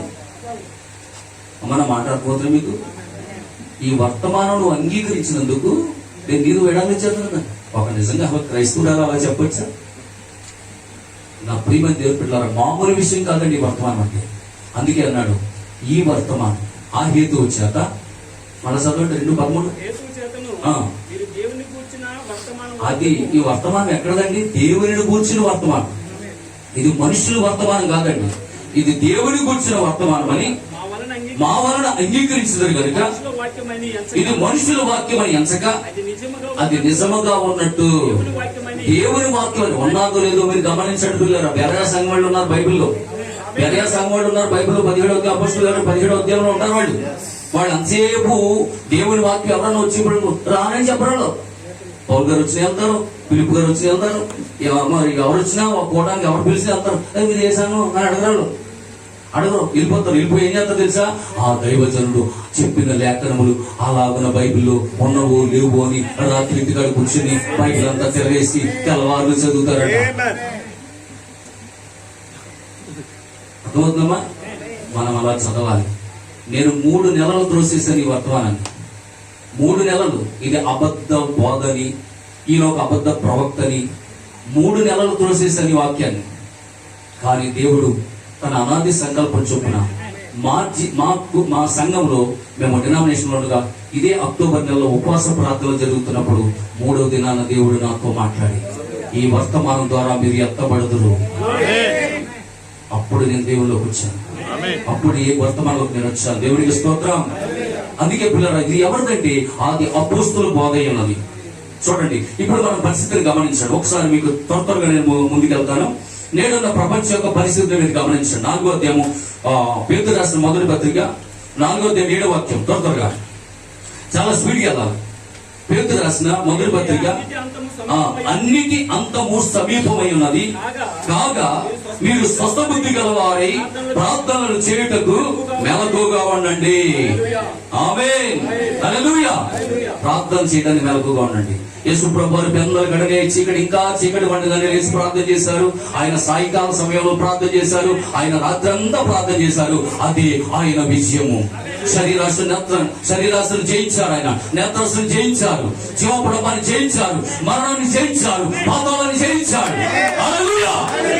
ఈరోజు అట్లాంటి గొప్ప ఆయుధం దేవుడు నీకు ఇచ్చాడు. నువ్వు జయించవచ్చు.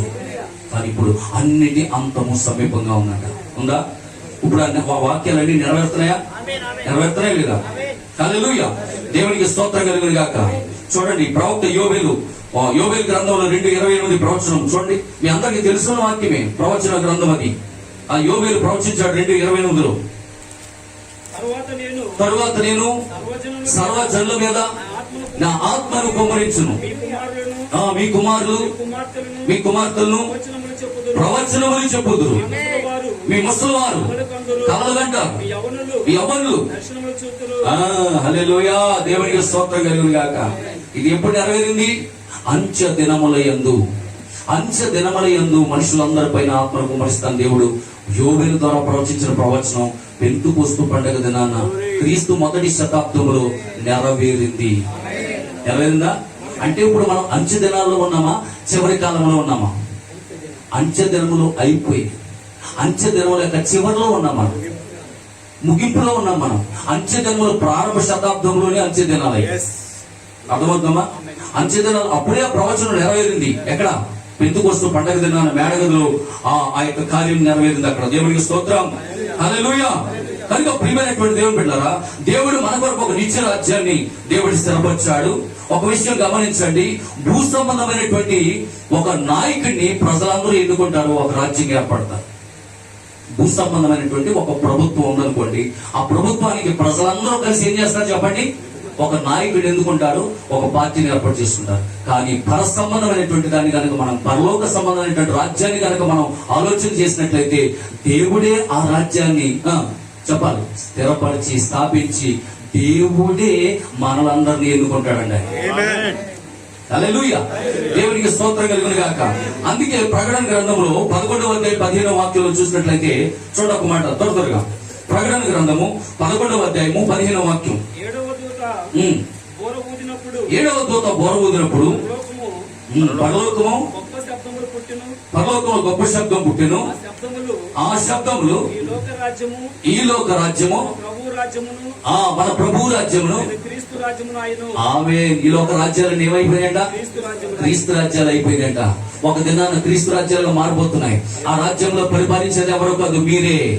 అందుకే మీకు మొట్టమొదటిగానే చెప్పారు, మీరు దేవుని కుమారులు. హల్లెలూయా, మీరు దేవుని కుమారులు కనుక మీరు పరిపాలించే అవకాశం దేవుడు మీకు ఇవ్వబోతున్నాడు. నువ్వెవరో నీకు అర్థం కావాలి. హల్లెలూయా, ఈ లోక రాజ్యాలన్నీ ఇప్పుడు అపవాది చేతిలో ఉన్నాయి. ఈ లోక రాజ్యాలన్నీ వాడి చేతిలో ఉన్నాయి. కానీ ఒక దినాన్ని ఏం జరగబోతుంది, ఆ రాజ్యాలన్నీ క్రీస్తు రాజ్యాలుగా మారిపోబోతున్నాయి.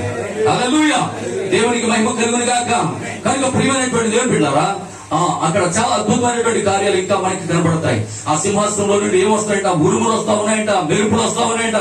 ఆ గొప్ప శబ్దం ఎక్కడి నుంచి వస్తా ఉన్నది, ఆ సింహాసనం ఎవరో కాదు, నువ్వు అంటున్నాడు ప్రవక్త. బోర్ల పండుగ వర్తమానంలో, బోర్లో ఏడు పనుల వర్తమానంలో చెప్తూ ఉన్నాడు ప్రవక్త. ఆ సింహాసనం ఎవరో కాదు, నువ్వే. ఆ ఆలయం ఎవరో కాదు, నువ్వే. ఆ ఉరుములు ఎక్కడి నుంచో కాదు, నీలో నుంచే వస్తా ఉన్నాయి. దేవునికి స్తోత్రం, దేవునికి మహిమ కలుగును గాక. యేసుక్రీస్తే నిత్య జీవమై ఉన్నాడు. ఆయనలో జీవించుతున్న మనమందరము నిత్య జీవులమై ఉన్నాం. త్వరలోనే కాలం అనేది ముగించబడబోతా ఉన్నది. హల్లెలూయా, త్వరలోనే ఏమవుతుంది చెప్పండి, కాలం అనేది ముగించబోతా ఉన్నది. మనమందరము నిత్యత్వంలోకి వెళ్ళిపోతున్నాం, మరణం లేని జీవితంలోకి. కాబట్టి మనం ఏమంటాడు పౌలు గారు, చూడండి రోమాపత్రిక 13వ అధ్యాయము 11వ వాక్యం. రోమాపత్రిక 13వ అధ్యాయం 11వ వాక్యం. మరియు కాలము నెరిగి నిద్ర మేలుకొని వేళైనదని తెలుసుకొని అలాగు చేయడి, మన విశ్వాసులమైనప్పటికంటే ఇప్పుడు రక్షణ మనకు మరి సమీపముగా ఉన్నది. దేవునికి స్తోత్రం, హల్లెలూయా. చూసారా పిల్లరా, కాలము నెరిగి. ఇప్పుడున్న కాలం పరిస్థితి మీరు గమనించారు ఎప్పుడైనా? ఇప్పుడున్న పరిస్థితి కోవిడ్ అనేది ఇప్పుడు ఏదో కొత్తగా అనిపిస్తుంది మనకి. కానీ కోవిడ్ గురించి కూడా బైబిల్లో రాయబడి చూస్తారా? వెళ్ళిపోతాం అన్నవాళ్ళు చేతులు హల్లెలూయా చెప్పండి. అది ఉందా? స్వార్థం నాయన ఉంటారు బాబా, ఉంటారు నాయన. చూద్దామా? మరి మీరు చూస్తారంటే చెప్తారు. చూడండి, కీర్తన గ్రంథం 38వ అధ్యాయము 11వ వాక్యం. కీర్తన గ్రంథం 38వ అధ్యాయము 11వ వాక్యం చూడండి. ఈరోజు కోవిడ్ గురించి భయపడిపోతున్నారు. నా స్నేహితులను, నా చెలికాటును, నా తెగులు చూసి, ఏంటి కరోనా చూసి ఎడంగా నిల్చున్నారు, శానిటైజర్ వేసుకుంటున్నారు. ఎక్కడికి వెళ్తే వరకు బాగా మంచిది తగ్గుతున్నారు. మీరు ఇప్పుడు వచ్చినట్టు చేతులు శానిటైజర్ పెట్టేస్తారు, ఏదో ప్రసాదం పెట్టినట్టు. దేవుని స్తోత్రం. ఇప్పుడు నా స్నేహితులు, నా చెలికాండ్రు అంటే బాబుగా ప్రాణ స్నేహితులు, నా తెగులు చూచి ఎడముగా నిల్చున్నారు. నా బంధువులు అయితే అసలు దగ్గరికే రావట్లేదు, దూరంగా నిల్చుంటున్నారు. ముక్కు గుడ్డ కట్టేసుకుంటున్నారు, శానిటైజర్ రాసేసుకుంటున్నారు. ఇవన్నీ లేవో బైబిల్లో? చెప్పండి. కాలము నెరిగి ఇవన్నీ జరుగుతున్నప్పుడు ఆయన రాకడ సమీపంగా ఉన్నదని గుర్తించుకోండి. ఇవన్నీ ఆయన ప్రణాళిక చొప్పున జరుగుతున్నాయి. హల్లెలూయా, అవునే కదా? ఇర్మియా గ్రంథం 14వ అధ్యాయం 16వ వాక్యం. ఇర్మియా గ్రంథము 14వ అధ్యాయం 16వ వాక్యం. తొందరగా రెండైనా అయ్యిలా లేదు అన్నది. స్వార్థం ఆయన వారినైనను 14 ఇర్మియా 14:16. ఇర్మియా 14:16 బాబా. వారెవరితో అట్టి ప్రవచనములు చెప్పుదురో ఆ జనులు క్షేమమునకును ఖడ్గమునకును పాలై యెరూషలేము వీధుల్లో పడవేయబడుదురు. నేను వారి చెడు నడతమును వారి మీద రప్పించదును. వారి కుమార్తెలను పాతిపెట్టు వారు ఎవరునూ లేకపోవును. నీవు వారితో చెప్పవలసిన మాట ఏదనగా, నా జనుల కన్యక గొప్ప ఉపద్రవము వలన పీడింపబడుతున్నది, ఘోరమైన గాయము నొంది ఉన్నది, దివారాత్రము మానక. వారినైనను వారి భార్యలైనను వారి కుమార్తెలను బాధ పెట్టేవాళ్ళు లేకపోవు. ప్రస్తుతం అదేనా జరుగుతుంది? జరుగుతుందా? అవును. మా ఊరు అతని పేరేంటి? కట్ట శ్రీనా కట్టేసేయండి. కోవిడ్లో చనిపోయాడు. అవును. తీసుకొచ్చారా? లేదండి. తీసుకురాలి. అక్కడ బాధ పెట్టి అక్కడే బాధ పెట్టేసి కనీసం భార్య చూసుకుంటారు కూడా లేదు. లేదు. అంటే లేఖనం నెరవేరుతున్నాయి లేదా? ఏ కాలంలో నెరవేరింది? ఈ క్రీస్తు మొదటి శతాబ్దంలో నెరవేరింది ఈ కార్యాలు? లేదు లేదు.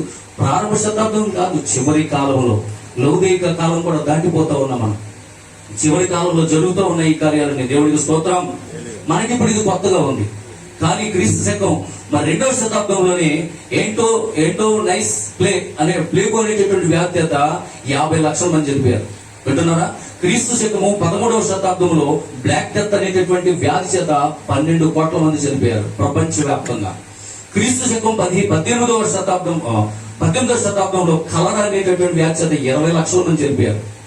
క్రీస్తు శకం 19వ శతాబ్దంలో స్పానిష్ ఫ్లూ అనేటటువంటి వ్యాధి చేత 5 నుంచి 10 లక్షల మంది చనిపోయారు. హల్లెలూయా, దేవునికి స్తోత్రం కలుగును గాక. కనుక ఈ 2000 సంవత్సరాలుగా 7 సంఘకాలాలు కూడా తెగుళ్లు కుమ్మరించబడుతూ లక్షలాది మంది చనిపోతూ ఉన్నారు. ఆమేన్. నిజంగా ఈ కాలం కూడా ఎన్నో తెగుళ్లు భూమిని తాకుతూ ఉన్నాయి. కలరా వచ్చింది, మసూచి వచ్చింది, ప్లేగు వచ్చింది, అంత్రాక్స్ వచ్చింది, బర్డ్ ఫ్లూ వచ్చింది, స్వైన్ ఫ్లూ వచ్చింది, కరోనా వచ్చింది. ఇలా భయంకరమైన పరిస్థితి వస్తుందని ఈ కాలపు ప్రవక్త ఎప్పుడు చెప్పాడు? చెప్పండి 1950వ సంవత్సరం ఆగస్టు నెల 15వ తేదీ దేవుడెవరు అనే వర్తమానంలో 1950వ సంవత్సరము ఆగస్టు నెల 15వ తేదీ దేవుడెవరు అనే వర్తమానం చెప్తూ 8వ పేరాలో నేను చదువుతున్నాను, వినండి. చివరి దినములలో ఈ దేశముల మీద గొప్ప తీర్పులు వచ్చునని మేము నమ్ముచున్నాము మరియు ఆత్మలో ఒత్తిడి చేయబడుచున్నాము. ఆమేన్ అనండి. ఏమి రావు మనకు కంగారు పడు.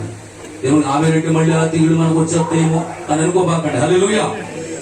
కనుక ఇక్కడ ఏమంటాడంటే పిల్లరా, ఆ గొప్ప తీర్పులు వచ్చునని మేము నమ్ముచున్నాము మరియు ఆత్మలో ఒత్తిడి చేయబడుచున్నాము. తెగుళ్ళు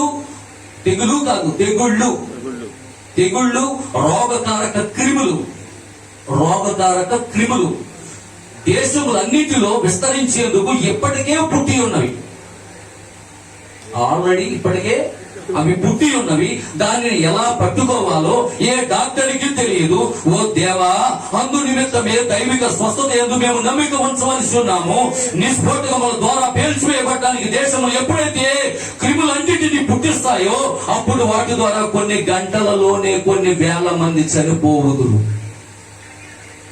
అంటున్నారు, కొన్ని గంటలలోనే కొన్ని వేల మంది చనిపోతారని ఈ కాలపు ప్రవక్త 1950వ సంవత్సరంలోనే చెప్పాడు. హల్లెలూయా. ఇంచుమించు 71 సంవత్సరం అయిపోయిందండి ప్రవచనం ప్రవచించి. ఇప్పుడు జరుగుతుందా లేదా? హల్లెలూయా. కనుక ప్రియమైన దేవుడు అయితే ఏమంటున్నాడంటే, మరి చూడండి, కానీ మరణదూత ముందుకు వెళ్ళినప్పుడు తమ నొసటి మీద తండ్రి యొక్క ముద్ర గల వారిని ఎవ్వరిని ఏ ఒక్కరినైనా ముట్టవద్దు, వారు నా వారు అని నీవు చెప్పినందుకు మేము నీకెంతో వందనస్తులము. పాత నిబంధనలోని ఇశ్రాయేలీయులు తమ ద్వారము యొక్క నిలువు అడ్డ కవ్వెల మీద రక్తము పూసినట్టుగా సిలువకు గుర్తుగా ఈ రాత్రి యందు మేము ఆ రక్తము కింద ఉండి సురక్షితముగా కాపాడబడుచున్నాము. అందును బట్టి మేము ఎంతో ఆనందించుచున్నాము. మరణదూత దేశం ఊడ్చివేయుచుండగా చీకటి రెక్కల కిందకు వంగెను, కానీ అతడు రక్తము చూడగా మరలా పైకి లేచి మరియు నేను నిన్ను దాటిపోయేదను. హల్లెలూయా. దేవునికి మహిమ కలుగును గాక. ఆమేన్. జరుగుతున్నాయా లేదా? ఈ కార్యాలన్నీ మన కళ్ళ ముందు జరుగుతున్నాయి లేదా? ఇవన్నీ జరుగుతున్నప్పుడు మనం ఏం చేయాలంటే నిద్ర మేలుకొనాలి, ప్రార్థన చేయాలి. నీ ఎత్తబాటు దగ్గరికి వచ్చేసింది, నువ్వు ఎత్తబడే సమయంలో ఉన్నావు.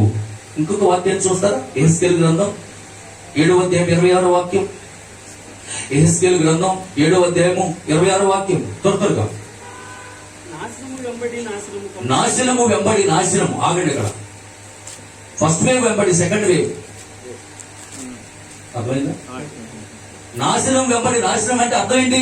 ఫస్ట్ వేవ్ వెంబడి సెకండ్ వేవ్, సెకండ్ వేవ్ వెంబడి జరిగిందా? ఆమేన్. చదవండి.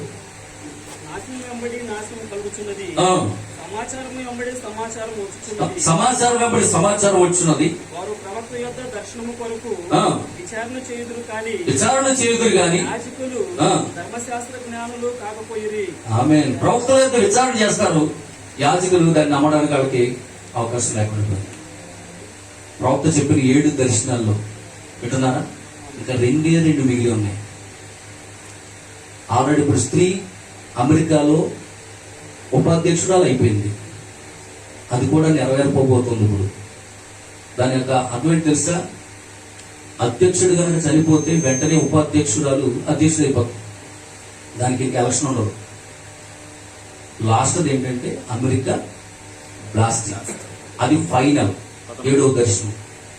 మరి ప్రవక్త చెప్పిన ఇన్ని కార్యాలు జరుగుతున్నప్పుడు ఎందుకు ఆయన అబద్ధ ప్రవక్త అవుతాడు? హల్లెలూయా. అక్కడ గుర్తించుకోండి పిల్లరా, బైబిల్ చెప్తుంది ఏ ప్రవక్త అయినా నా పేరట వచ్చి అక్కడ చెప్పినది జరగకపోతే అతడు నేను పంపిన వాడు కాదన్నాడు. ఏ ప్రవక్త అయినా నా పేరట వచ్చి అతడు చెప్పినవన్నీ జరిగినప్పుడు అతడు నేను పంపిన వ్యక్తిని నమ్మన్నాడు. మరి ఎందుకు ఈ లోకం నమ్మలేకపోతుందండి? ఇప్పుడు కాదండి అని చెప్పింది, 1950లో చెప్పాడు. నాశనం వెంబడి నాశనం వస్తా ఉన్నది. కరోనా చూడండి, first wave, second wave, third wave ఇలా వచ్చిందా? తర్వాత సమాచారం వెంబడి సమాచారం వారు ప్రవక్త యొద్ద దర్శనము కొరకు విచారణ చేయుదురు కానీ యాజకులు ధర్మశాస్త్ర జ్ఞానులు కాకపోయి పెద్దలు ఆలోచన కాకయే ఉన్నారు. రాజు వ్యాకుల పడుచున్నాడు. రాజు, దేశాన్ని పరిపాలించే రాజు, కువైట్ రాజు కావచ్చు, దుబాయ్ బాబా కావచ్చు, సౌదీ షేక్ కావచ్చు, అమెరికా అధ్యక్షుడు కావచ్చు, భారత ప్రధాని కావచ్చు, ఎవరైనా కావచ్చు, రాజు వ్యాకుల పడుచున్నాడు. దుబాయ్ ఏమంటారు? షేక్. దుబాయ్ రాజేనా? షేక్. దుబాయ్ షేక్, దేవుని స్తోత్రం. కువైట్ బాబా అంటారు, కువైట్ బాబా. వాళ్ళు ఎవరైనా కావచ్చు, రాజు వ్యాకులు పడుచున్నాడు. అవునా? తర్వాత ఎవరు? అధికారులు భీతునందుచున్నారు. దేవునికి స్తోత్రం. అధికారులు ఏం చేస్తారంట? భీతునందుచున్నారు. జిల్లా కలెక్టర్లు, ఎంఆర్ఓలు, విఆర్ఓలు, సిఐలు, ఎస్ఐలు, డీజీపీలు, డాక్టర్లు, నర్సులు, వీళ్ళందరూ తల్లు పట్టుకుంటున్నారు, భీతునంచున్నారు. ఆయన ఈ కరోనా మాకిలు అడ్డిపోతున్నారు బాబు, భీతునందుతున్నారు. వాళ్ళు కంట్రోల్ చేయలేకపోతున్నారు. ఆమెనారమ్మా, ఇంకెంతసేపు చెప్తాను ఆయన అన్నట్టు చూస్తున్నారు. స్తోత్రం. హల్లెలూయా. వింటున్నారు ఆయన? రెండింటికి చేస్తానమ్మా, నేను చూసుకుంటున్నాను. ఎవరి సామాన్య జనులు? హల్లెలూయా. ఎవరి సామాన్య జనులు అంటే పిల్లరా, రైతులు, ఆమేన్, చిరు వ్యాపారులు, ప్రైవేట్ ఉద్యోగస్తులు, మధ్య తరగతి ప్రజలు. ఈ కరోనాకి సంబంధించినటువంటి ప్యాకేజీ కట్టుకోలేక, గవర్నమెంట్ హాస్పిటల్లో సరైనటువంటి వైద్య సదుపాయం లేక మధ్య తరగతి ప్రజలు, సామాన్య ప్రజలు ఏం చేస్తున్నారు? వణికిపోతున్నారు. ఈ కార్యాలన్నీ ఈ కళ్ళ ముందు జరుగుతున్నప్పుడు ఇది చివరి కాలం అని, ఇది అంత్యకాలం అని, దేవుడు ఎచ్చేటటువంటి సమయం అని, నీవు ఎత్తబడే సమయం అని నీకు అర్థం కావట్లేదా? హల్లెలూయా. ఇంకా సమయం ఉంది, ఇంకా సమయం ఉందని అనుకోబాకండి. హల్లెలూయా. దేవునికి స్తోత్రం కలుగును గాక. కనుక ప్రియమైనటువంటి దేవుని బిడ్డలారా, ఇవన్నీ జరుగుతూ ఉన్నాయి. మీకు లూకాసు వార్త 21వ అధ్యాయం 22వ వాక్యం. లూకాసు వార్త 21వ అధ్యాయం 22వ వాక్యం. త్వరగా లూకాసు వార్త 21వ అధ్యాయము 22వ వాక్యం. స్పీడ్ గా, మీ స్పీడ్. లేఖనంలో రాయబడినవన్నీ నెరవేరుటకు. ఆమేన్. ఏం దినాలండి? ప్రతిదండన దినములు. లేఖనాల్లో నెరవేరినట్లుగా, లేఖనాల్లో చెప్పినవన్నీ నెరవేరినట్లుగా ఇవి కరోనా దినాలు కాదండి, ప్రతిదండన దినములు. దేవునికి స్తోత్రం. హల్లెలూయా. 24వ వాక్యం, 24వ వాక్యం. త్వరగా స్పీడ్ గా. చెరపట్టబడిన వారై సమస్తమైన అన్య జనుల మధ్యకు పోదురు. అన్య జనముల కాలములు అదుగు సంపూర్ణమగు వరకు అయిపోయింది. వాళ్ళు చెదరగొట్టబట్టం అయిపోయింది, సమకూర్చబట్టం అయిపోయింది. ఇజ్రాయెల్కి వచ్చేసారు యూదులు. మన దేశం నుంచి కూడా 4,000 మంది యూదులు ఇజ్రాయెల్ దేశం వెళ్ళిపోయారు. మన మాట్లాడుతున్నాయి. మన భారతదేశం నుంచి యూదులు ఇజ్రాయెల్ దేశం వెళ్ళిపోయారు. ఇక్కడున్న మన భారతదేశంలో ఉన్న కోట్లాది రూపాయలు విలువ కలిగిన డైమండ్ వ్యాపారాలు విడిచిపెట్టి, వాళ్ళు కట్టుకున్న బిల్డింగులు విడిచిపెట్టి, ఆమేన్, హల్లెలూయా, ఈ భౌతిక సంబంధమైనటువంటి కట్టుకున్న బిల్డింగులు విడిచిపెట్టి, వ్యాపారాలు విడిచిపెట్టి, డైమండ్ బిజినెస్ అంటది యూదుల వ్యాపారం ఏంటి తెలుసు? Diamond business. అలాంటి బిజినెస్ విడిచిపెట్టుకుని, కట్టుకున్న అందమైన బంగాళాలు విడిచిపెట్టి వాళ్ళ సొంత గ్రామం వెళ్ళిపోయారండి. భౌతిక సంబంధంగా భూమి మీద ఏదైతే జరుగుతుందో పరలోకం దగ్గర జరుగుతుంది. ఆమేన్. ఈ రోజు ఆత్మీయ ఇశ్రాయేలు మనము భూ సంబంధమైన విడిచిపెట్టి ఒక దినాన్ని వెళ్ళిపోతున్నాం. ఆమేన్. దానికి మాదిరి, దానికి సూచనయే ఇప్పుడు ఇశ్రాయేలు సమకూర్చబడుతా. ఆమేన్. దేవునికి స్తోత్రం. హల్లెలూయా. 36వ వాక్యం త్వరగా. కాబట్టి ఉమ్. మీరు జరగబోవు వీటి నెలను అది జరగబో వీటిలను తప్పించుకొని మనుష్య కుమారుని ఎదుట నిలబడుటకు శక్తి గలవారు. అది ఇప్పుడు ఆ శక్తి కావాలంటే ఏం చేయాలా? బార్లిస్ తాగలా. మనకైతే ఆలిస్, కానీ ప్రార్థన అన్నిటికంటే ప్రాముఖ్యమైనది ప్రార్థన. దేవునికి స్తోత్రం. హల్లెలూయా. కనుక మన గురి ఒకటి, మనం ఆయన రాజ్యంలో ఆయనతో పాటు ఉండాలి. ప్రస్తుతం ఇప్పుడున్న పరిస్థితులు బట్టి మానవులు ఒక సేఫ్ జోన్ కోసం ఎదురు చూస్తా ఉన్నారు. హల్లెలూయా. మానవులందరూ కూడా ఏం చేస్తున్నారంటే ఈ కరోనా వైరస్ తప్పించుకోవడం కోసం వాళ్ళు వేరొక సేఫ్ జోన్ వెతుకుతున్నారు. కొంతమంది చంద్రమండలానికి వెళ్ళాలని ఆలోచన చేస్తా ఉన్నారు. కొంతమంది భూమిని తవ్వి కింద అండర్ గ్రౌండ్ వెతుకుంటున్నారు కోటీశ్వరులు. కానీ సేఫ్ జోన్ వాళ్ళు కనుగొనలేకపోయారు. కానీ నీకు సేఫ్ జోన్ దొరికింది. ఆమేన్. ఆమేన్. ఆమేన్. హల్లెలూయా. ఆ సేఫ్ జోన్ ఎవరు కాదు, మన యేసయ్య మన సేఫ్ జోన్. ఆమేన్. హల్లెలూయా. హల్లెలూయా. మన జీవము క్రీస్తులో దాచబడిందని పౌలు గారు చెప్పలేదా? యెహోవా నామే బలమైన దుర్గమని దావీదు చెప్పలేదా? నా ఆశ్రయం ఆయనే, నా కొండ ఆయనే, నా కోట ఆయనే, నా బలమున కేడము అని దావీదు చెప్పలేదా? యెహోవా నామే బలమైన దుర్గము, నీతిమంతుడు అందులోనికి పరిగెత్తుకొని వెళ్ళి సురక్షితంగా నివసించిన దేవుని యొక్క వాక్యం సెలవివ్వట్లేదా? ఆమేన్. హల్లెలూయా. యెషయా గ్రంథం 12వ అధ్యాయం 2వ వాక్యం. యెషయా గ్రంథం 12వ అధ్యాయం 2వ వాక్యం త్వరగా. ఇదిగో నా రక్షణకు కారణభూతుడు ఆయనే. ఆ, నేను భయపడక నేను నమ్ముకొనుచున్నాను. ఆ, నాకు బలం ఆయనే, నాకు కీర్తన స్మరణం ఆయనే, నా రక్షణ స్మరణం ఆయనే, నా ఆశ్రయ దుర్గం ఆయనే. హల్లెలూయా. హల్లెలూయా. దేవునికి మహిమ కలుగును గాక. కనుక మానవుడు సురక్షితంగా నివసించే స్థలమైన బలమైన నామమే. అర్థమవుతున్న పిల్లరా, దేవుడు ఏర్పరచుకున్న ఆరాధన స్థలం అనే వర్తమానంలో ప్రభు చెప్పుకొస్తాడు. మనం సురక్షితంగా ఉండే సేఫ్ జోన్ ఏంటో కాదు కానీ ఆయన నామం అయ్యున్నది. హల్లెలూయా. దేవునికి స్తోత్రం కలుగును గాక. కనుక ప్రియమైనటువంటి దేవుని బిడ్డలారా, కొరింథీయులకు రాసిన మొదటి పత్రిక 12వ అధ్యాయం 13వ వాక్యం. కొరింథీయులకు రాసిన మొదటి పత్రిక 12వ అధ్యాయం 13వ వాక్యం. ఎలాగనగా యూదులమైనను గ్రీసు దేశస్థులమైనను దాసులమైనను స్వతంత్రులమైనను మనమందరము ఒక్క శరీరంలోనికి ఒక్క ఆత్మయందే మనం బాప్తిసం పొందాం. మనమందరము ఒక ఆత్మను పానం చేసింది. శరీరం ఒక్కటే ఉండక. ఆమేన్. హల్లెలూయా. కనుక మనమందరము ఒకే శరీరంలోనికి బాప్తిసం పొందాము. ప్రవక్త అంటారు, సంఘంలో సభ్యత్వం పొందుడు ద్వారా నువ్వు ప్రత్యక్షతను పొందుకోలేవు. ఇంకా చూడండి, సహోదరులతో కరచాలనం చేయడం ద్వారా నువ్వు ఆ యొక్క ప్రత్యక్షతను పొందుకోలేవు.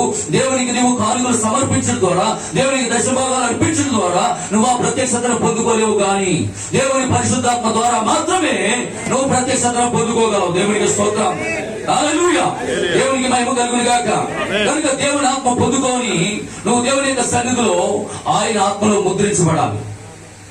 నేను విమోచన దినము కొరకు ఏం చేశారంట? ముద్రించబడిన ప్రజలం మనం. అంతేనా? హల్లెలూయా.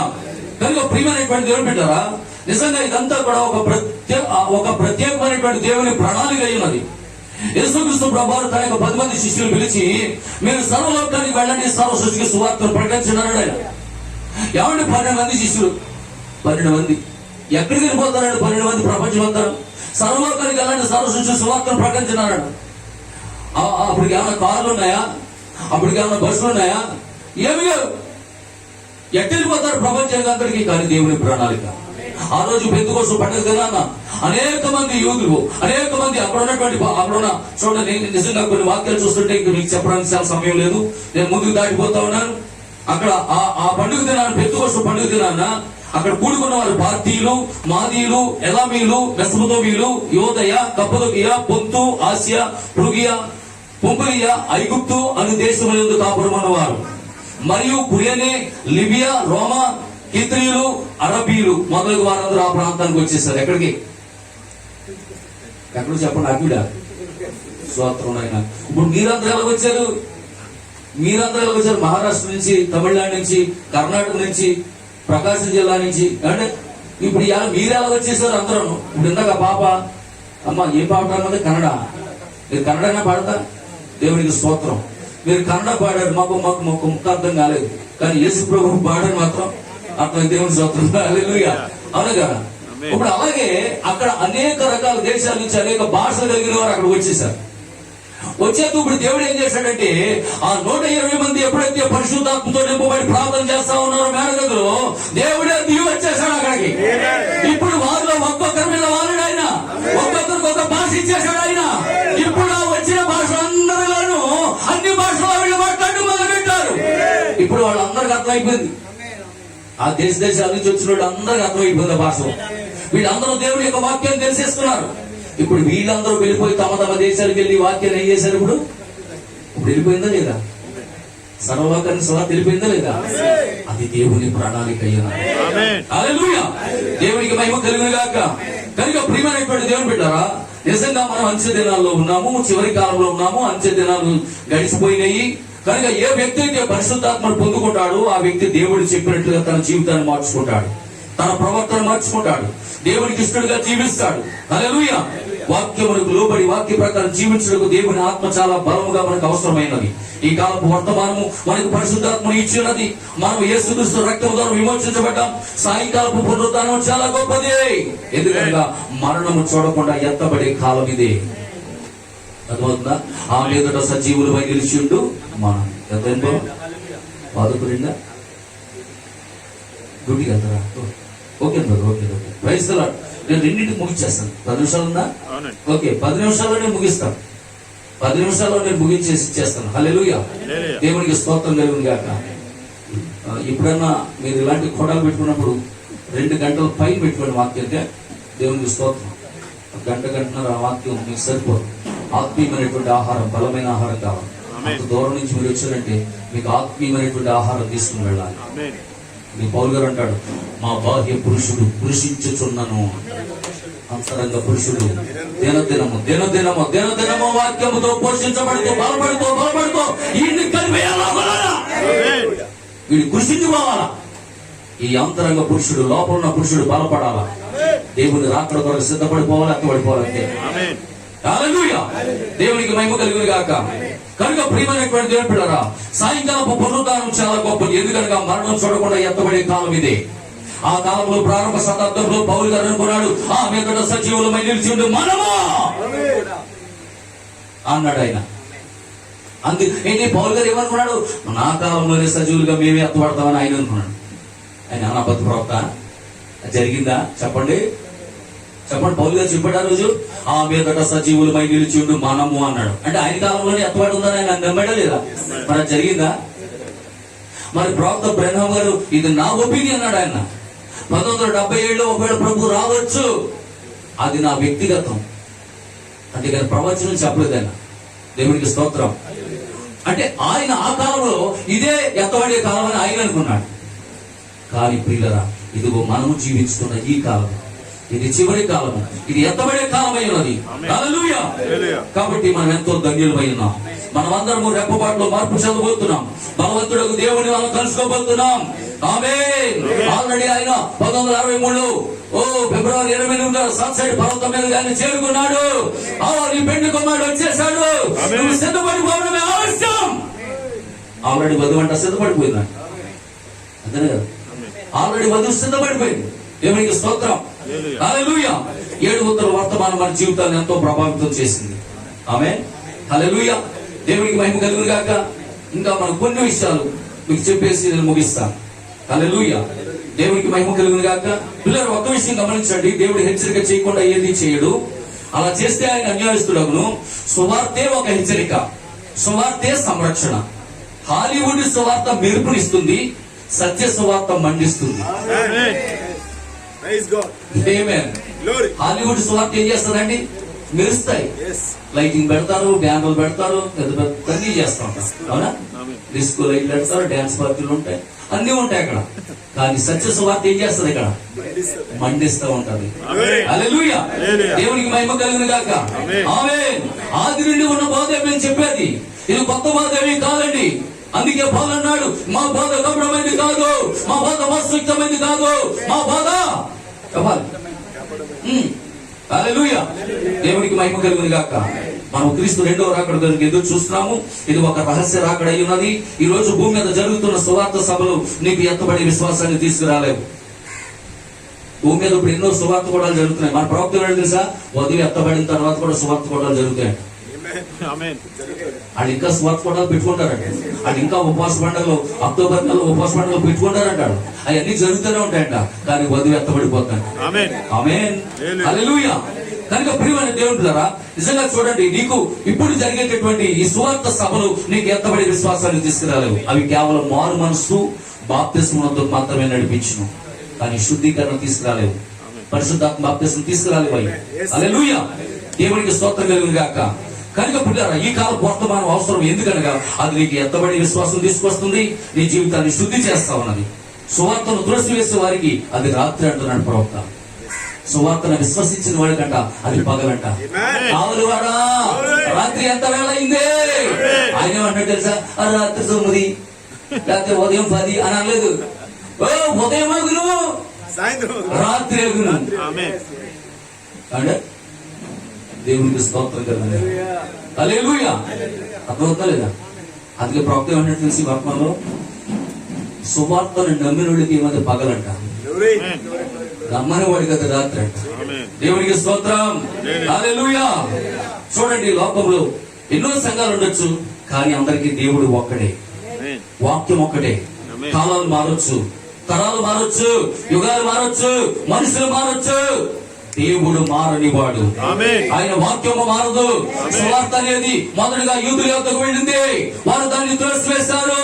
ఆ తర్వాత సువార్త సమరయుల యొద్దకు వెళ్ళింది, వాళ్ళు దాన్ని త్రోసివేశారు.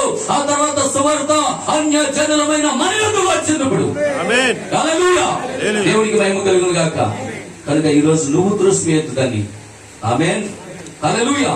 అందుకే యేసయ్య నిజంగా ఈ అద్భుతమైనటువంటి కార్యాలు ప్రవక్త ఈ వర్తమానంలో చాలా అద్భుతమైనటువంటి మాటలు చెప్తా ఉన్నాడు. ఇప్పుడు సువార్త ముగిపడే గడిలో మనం ఉన్నాం. ఇప్పుడు దేవుడు ఇశ్రాయేలు వైపు తెరవబోతున్నాడు. కాబట్టి చివరి సూచన ఇవ్వబడింది, అంత్యకాల వర్తమానమే చివరి సూచన. ఇంకా చివరి సూచన ఏమీ లేదండి. చివరి సూచన ఏంటంటే అంత్యకాల వర్తమానమే. ప్రవక్తని ఏడు ఆ యొక్క ప్రపంచం అంతా కూడా 7 సార్లు తిప్పాడు. 7వ తరగతి చదువుకున్న వాడిని ప్రపంచం అంతా 7 సార్లు తిప్పి ఈ కాలపు వర్తమానం చూపించారు. దేవునికి స్తోత్రం, హల్లెలూయా. కనుక ప్రియమైనటువంటి దేవుని బిడ్డలారా, త్వరలోనే ఈ భూమి మీద 1000 ఏళ్ల పరిపాలన ప్రారంభమవుతుంది. ఇక కాలం అనేది ఉండదు. కాబట్టి ఇక మరణం అనేది ఉండదు, ఇక తెగులు అనేది ఉండదు, ఇక ముసలితనం అనేది ఉండదు. ఆ గొప్ప నిత్యత్వంలోకి మనం అందరం కూడా వెళ్ళిపోతున్నాం. ఆమేన్. అది ప్రవక్త అందరిని బట్టి మీకు సంతోషం ఉన్నదా? హల్లెలూయా. కాలం ముగించబడబోతుంది. ఆమేన్, హల్లెలూయా. దేవుడికి స్తోత్రం కలుగును గాక. చూడండి, ఒక్క విషయం చెప్పి నేను ముగిస్తాను.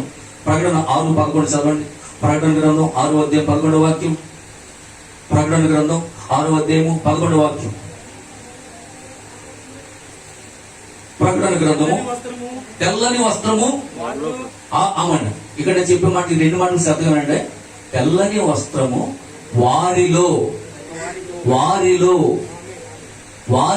ప్రతి వారికి ఇవ్వబడింది. వారు అంటే ఎక్కువ మంది జనం, ప్రతి వారికి ఇవ్వబడింది. ఓకేనా? ఇప్పుడు రండి, ప్రకటన 19:8 రండి. ప్రకటన 19:8 రండి. ఆమె ధరించుకొనుటకు, ఆమె ధరించుకొనుటకు, ఆమె ఒకరే. హల్లెలూయా. మీకు అర్థమవుతుందా సబ్జెక్టు? అక్కడ వారికి తెల్లని వస్త్రాలు ఇవ్వబడ్డాయి, ప్రతి వాడికి ఇవ్వబడ్డాయి, అందరికీ ఇవ్వబడ్డాయి. కానీ 19వ దేవుడికి వచ్చినప్పటికి 8వ వాక్యంలో ఆమె ఒక్కతే.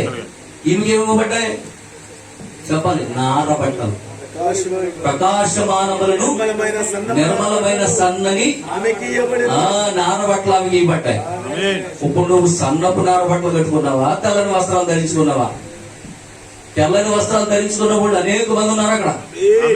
కానీ ఆయన భార్యకి తెల్లని వస్త్రాలు ఇవ్వాలా, నార వస్త్రాలు.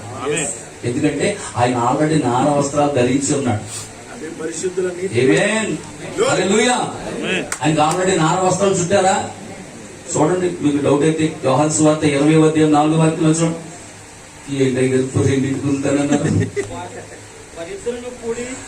వారిద్దరూ కూడి పరిగెత్తుచుండగా ఆ, ఆ ఆ శిష్యులు పేతురు కంటే త్వరగా రెండు అయిపోతుంది ఆయన. చెప్పండి. త్వరగా పరిగెత్తుకొని త్వరగా సమాధి యొద్దకు వచ్చి ఉమ్, వంగి నార బట్టలు పడి ఉండడం చూచి ఆమె నా నారపట్ల ఎవరి నాయే ఆయన కట్టుకున్నాడంటే అర్థం ఏంటి? ఆయన శరీరం ఎవరు? మనమే. హల్లెలూయా. దేవునికి స్తోత్రం కలుగును గాక. జగత్తు పునాది వేయబడగలని పేరు వారిలో ఉన్నావు. హల్లెలూయా. ఒకప్పుడు ఆయన నారబట్టలు ధరించాడంటే నువ్వే నారబట్టలు ధరించున్నావు. అక్కడ ఒకప్పుడు ఆయన సిలువేయబడ్డాడంటే నువ్వే సిలువేయబడ్డావు. ఒకప్పుడు ఆయన సమాధిని జయించాడంటే నువ్వే సమాధిని జయించావు. అవునా కదా? ఎందుకు ఆయనలో నువ్వు ఉన్నావు. హల్లెలూయా. అర్థమైందమ్మా? ఇప్పుడు మనకి ఏమి ఇచ్చాడు దేవుడు? సన్నపు నార వస్త్రాలు ఇచ్చాడు ఆమెకు, వధువుకి. హల్లెలూయా. దేవునికి స్తోత్రం కలుగును గాక. ఆమేన్. హల్లెలూయా. ఇంకా చాలా విషయాలు ఉన్నాయి, నేను చెప్పవలసింది 2 అయిపోయింది. నా మాట నేను నిలబెట్టుకుంటున్నాను. దేవుని చిత్తమైతే మళ్ళా ఇప్పుడైనా మీ అయ్యగారు దయదలితే దేవుని స్తోత్రం. దేవుడి దయదలితే మీ అయ్యగారు కరుణిస్తే మళ్ళీ మనం కలుసుకుందాం. చాలా సంతోషం. మీరందరూ కూడా మరి చాలా చాలా దూర ప్రాంతాలు, కర్ణాటక, మహారాష్ట్ర, తమిళనాడు, మరి ఇంకా దీని ఏమంటారు, తెలంగాణది, ఆంధ్ర, ప్రకాశం డిస్ట్రిక్ట్ ఆంధ్రదే కదా, ఆంధ్ర. మరి ఇంకా అయ్యారు మన ఏదో తిప్ప తెలంగాణకి ఏదో ఊరు వెళ్ళాలంటున్నారు. మరి ఆ ఊర్లో కూడా దేవుని సిద్ధం అయితే మరి మేము కూడా వస్తాం. దేవుని స్తోత్రం. హల్లెలూయా. దేవునికి మహిమ కలుగును గాక. మరి ఇంతవరకు సబ్జెక్ట్ కొంచెం అర్థమైందమ్మా? Who are you? Who are you? నేను దేవుని కుమారుడిని అనే ప్రత్యక్షత నీకు రావాలి. హల్లెలూయా. దేవునికి మహిమ కలుగును గాక. త్వరలోనే మన కాలం ముగించబడబోతుంది. మనం ఆది నుండి నిత్యత్వం నుంచి వచ్చాం. ఎందుకంటే మన దేవుడు నిత్యుడు అయ్యింది. ఇంకా సబ్జెక్ట్ చాలా ఉంది, ఇంకో కనబడుతుంది. మీరు ఉండలేదు. ఆమేన్. హల్లెలూయా. God bless you. అందరూ లేచి నిలబడదాం. హల్లెలూయా. హల్లెలూయా.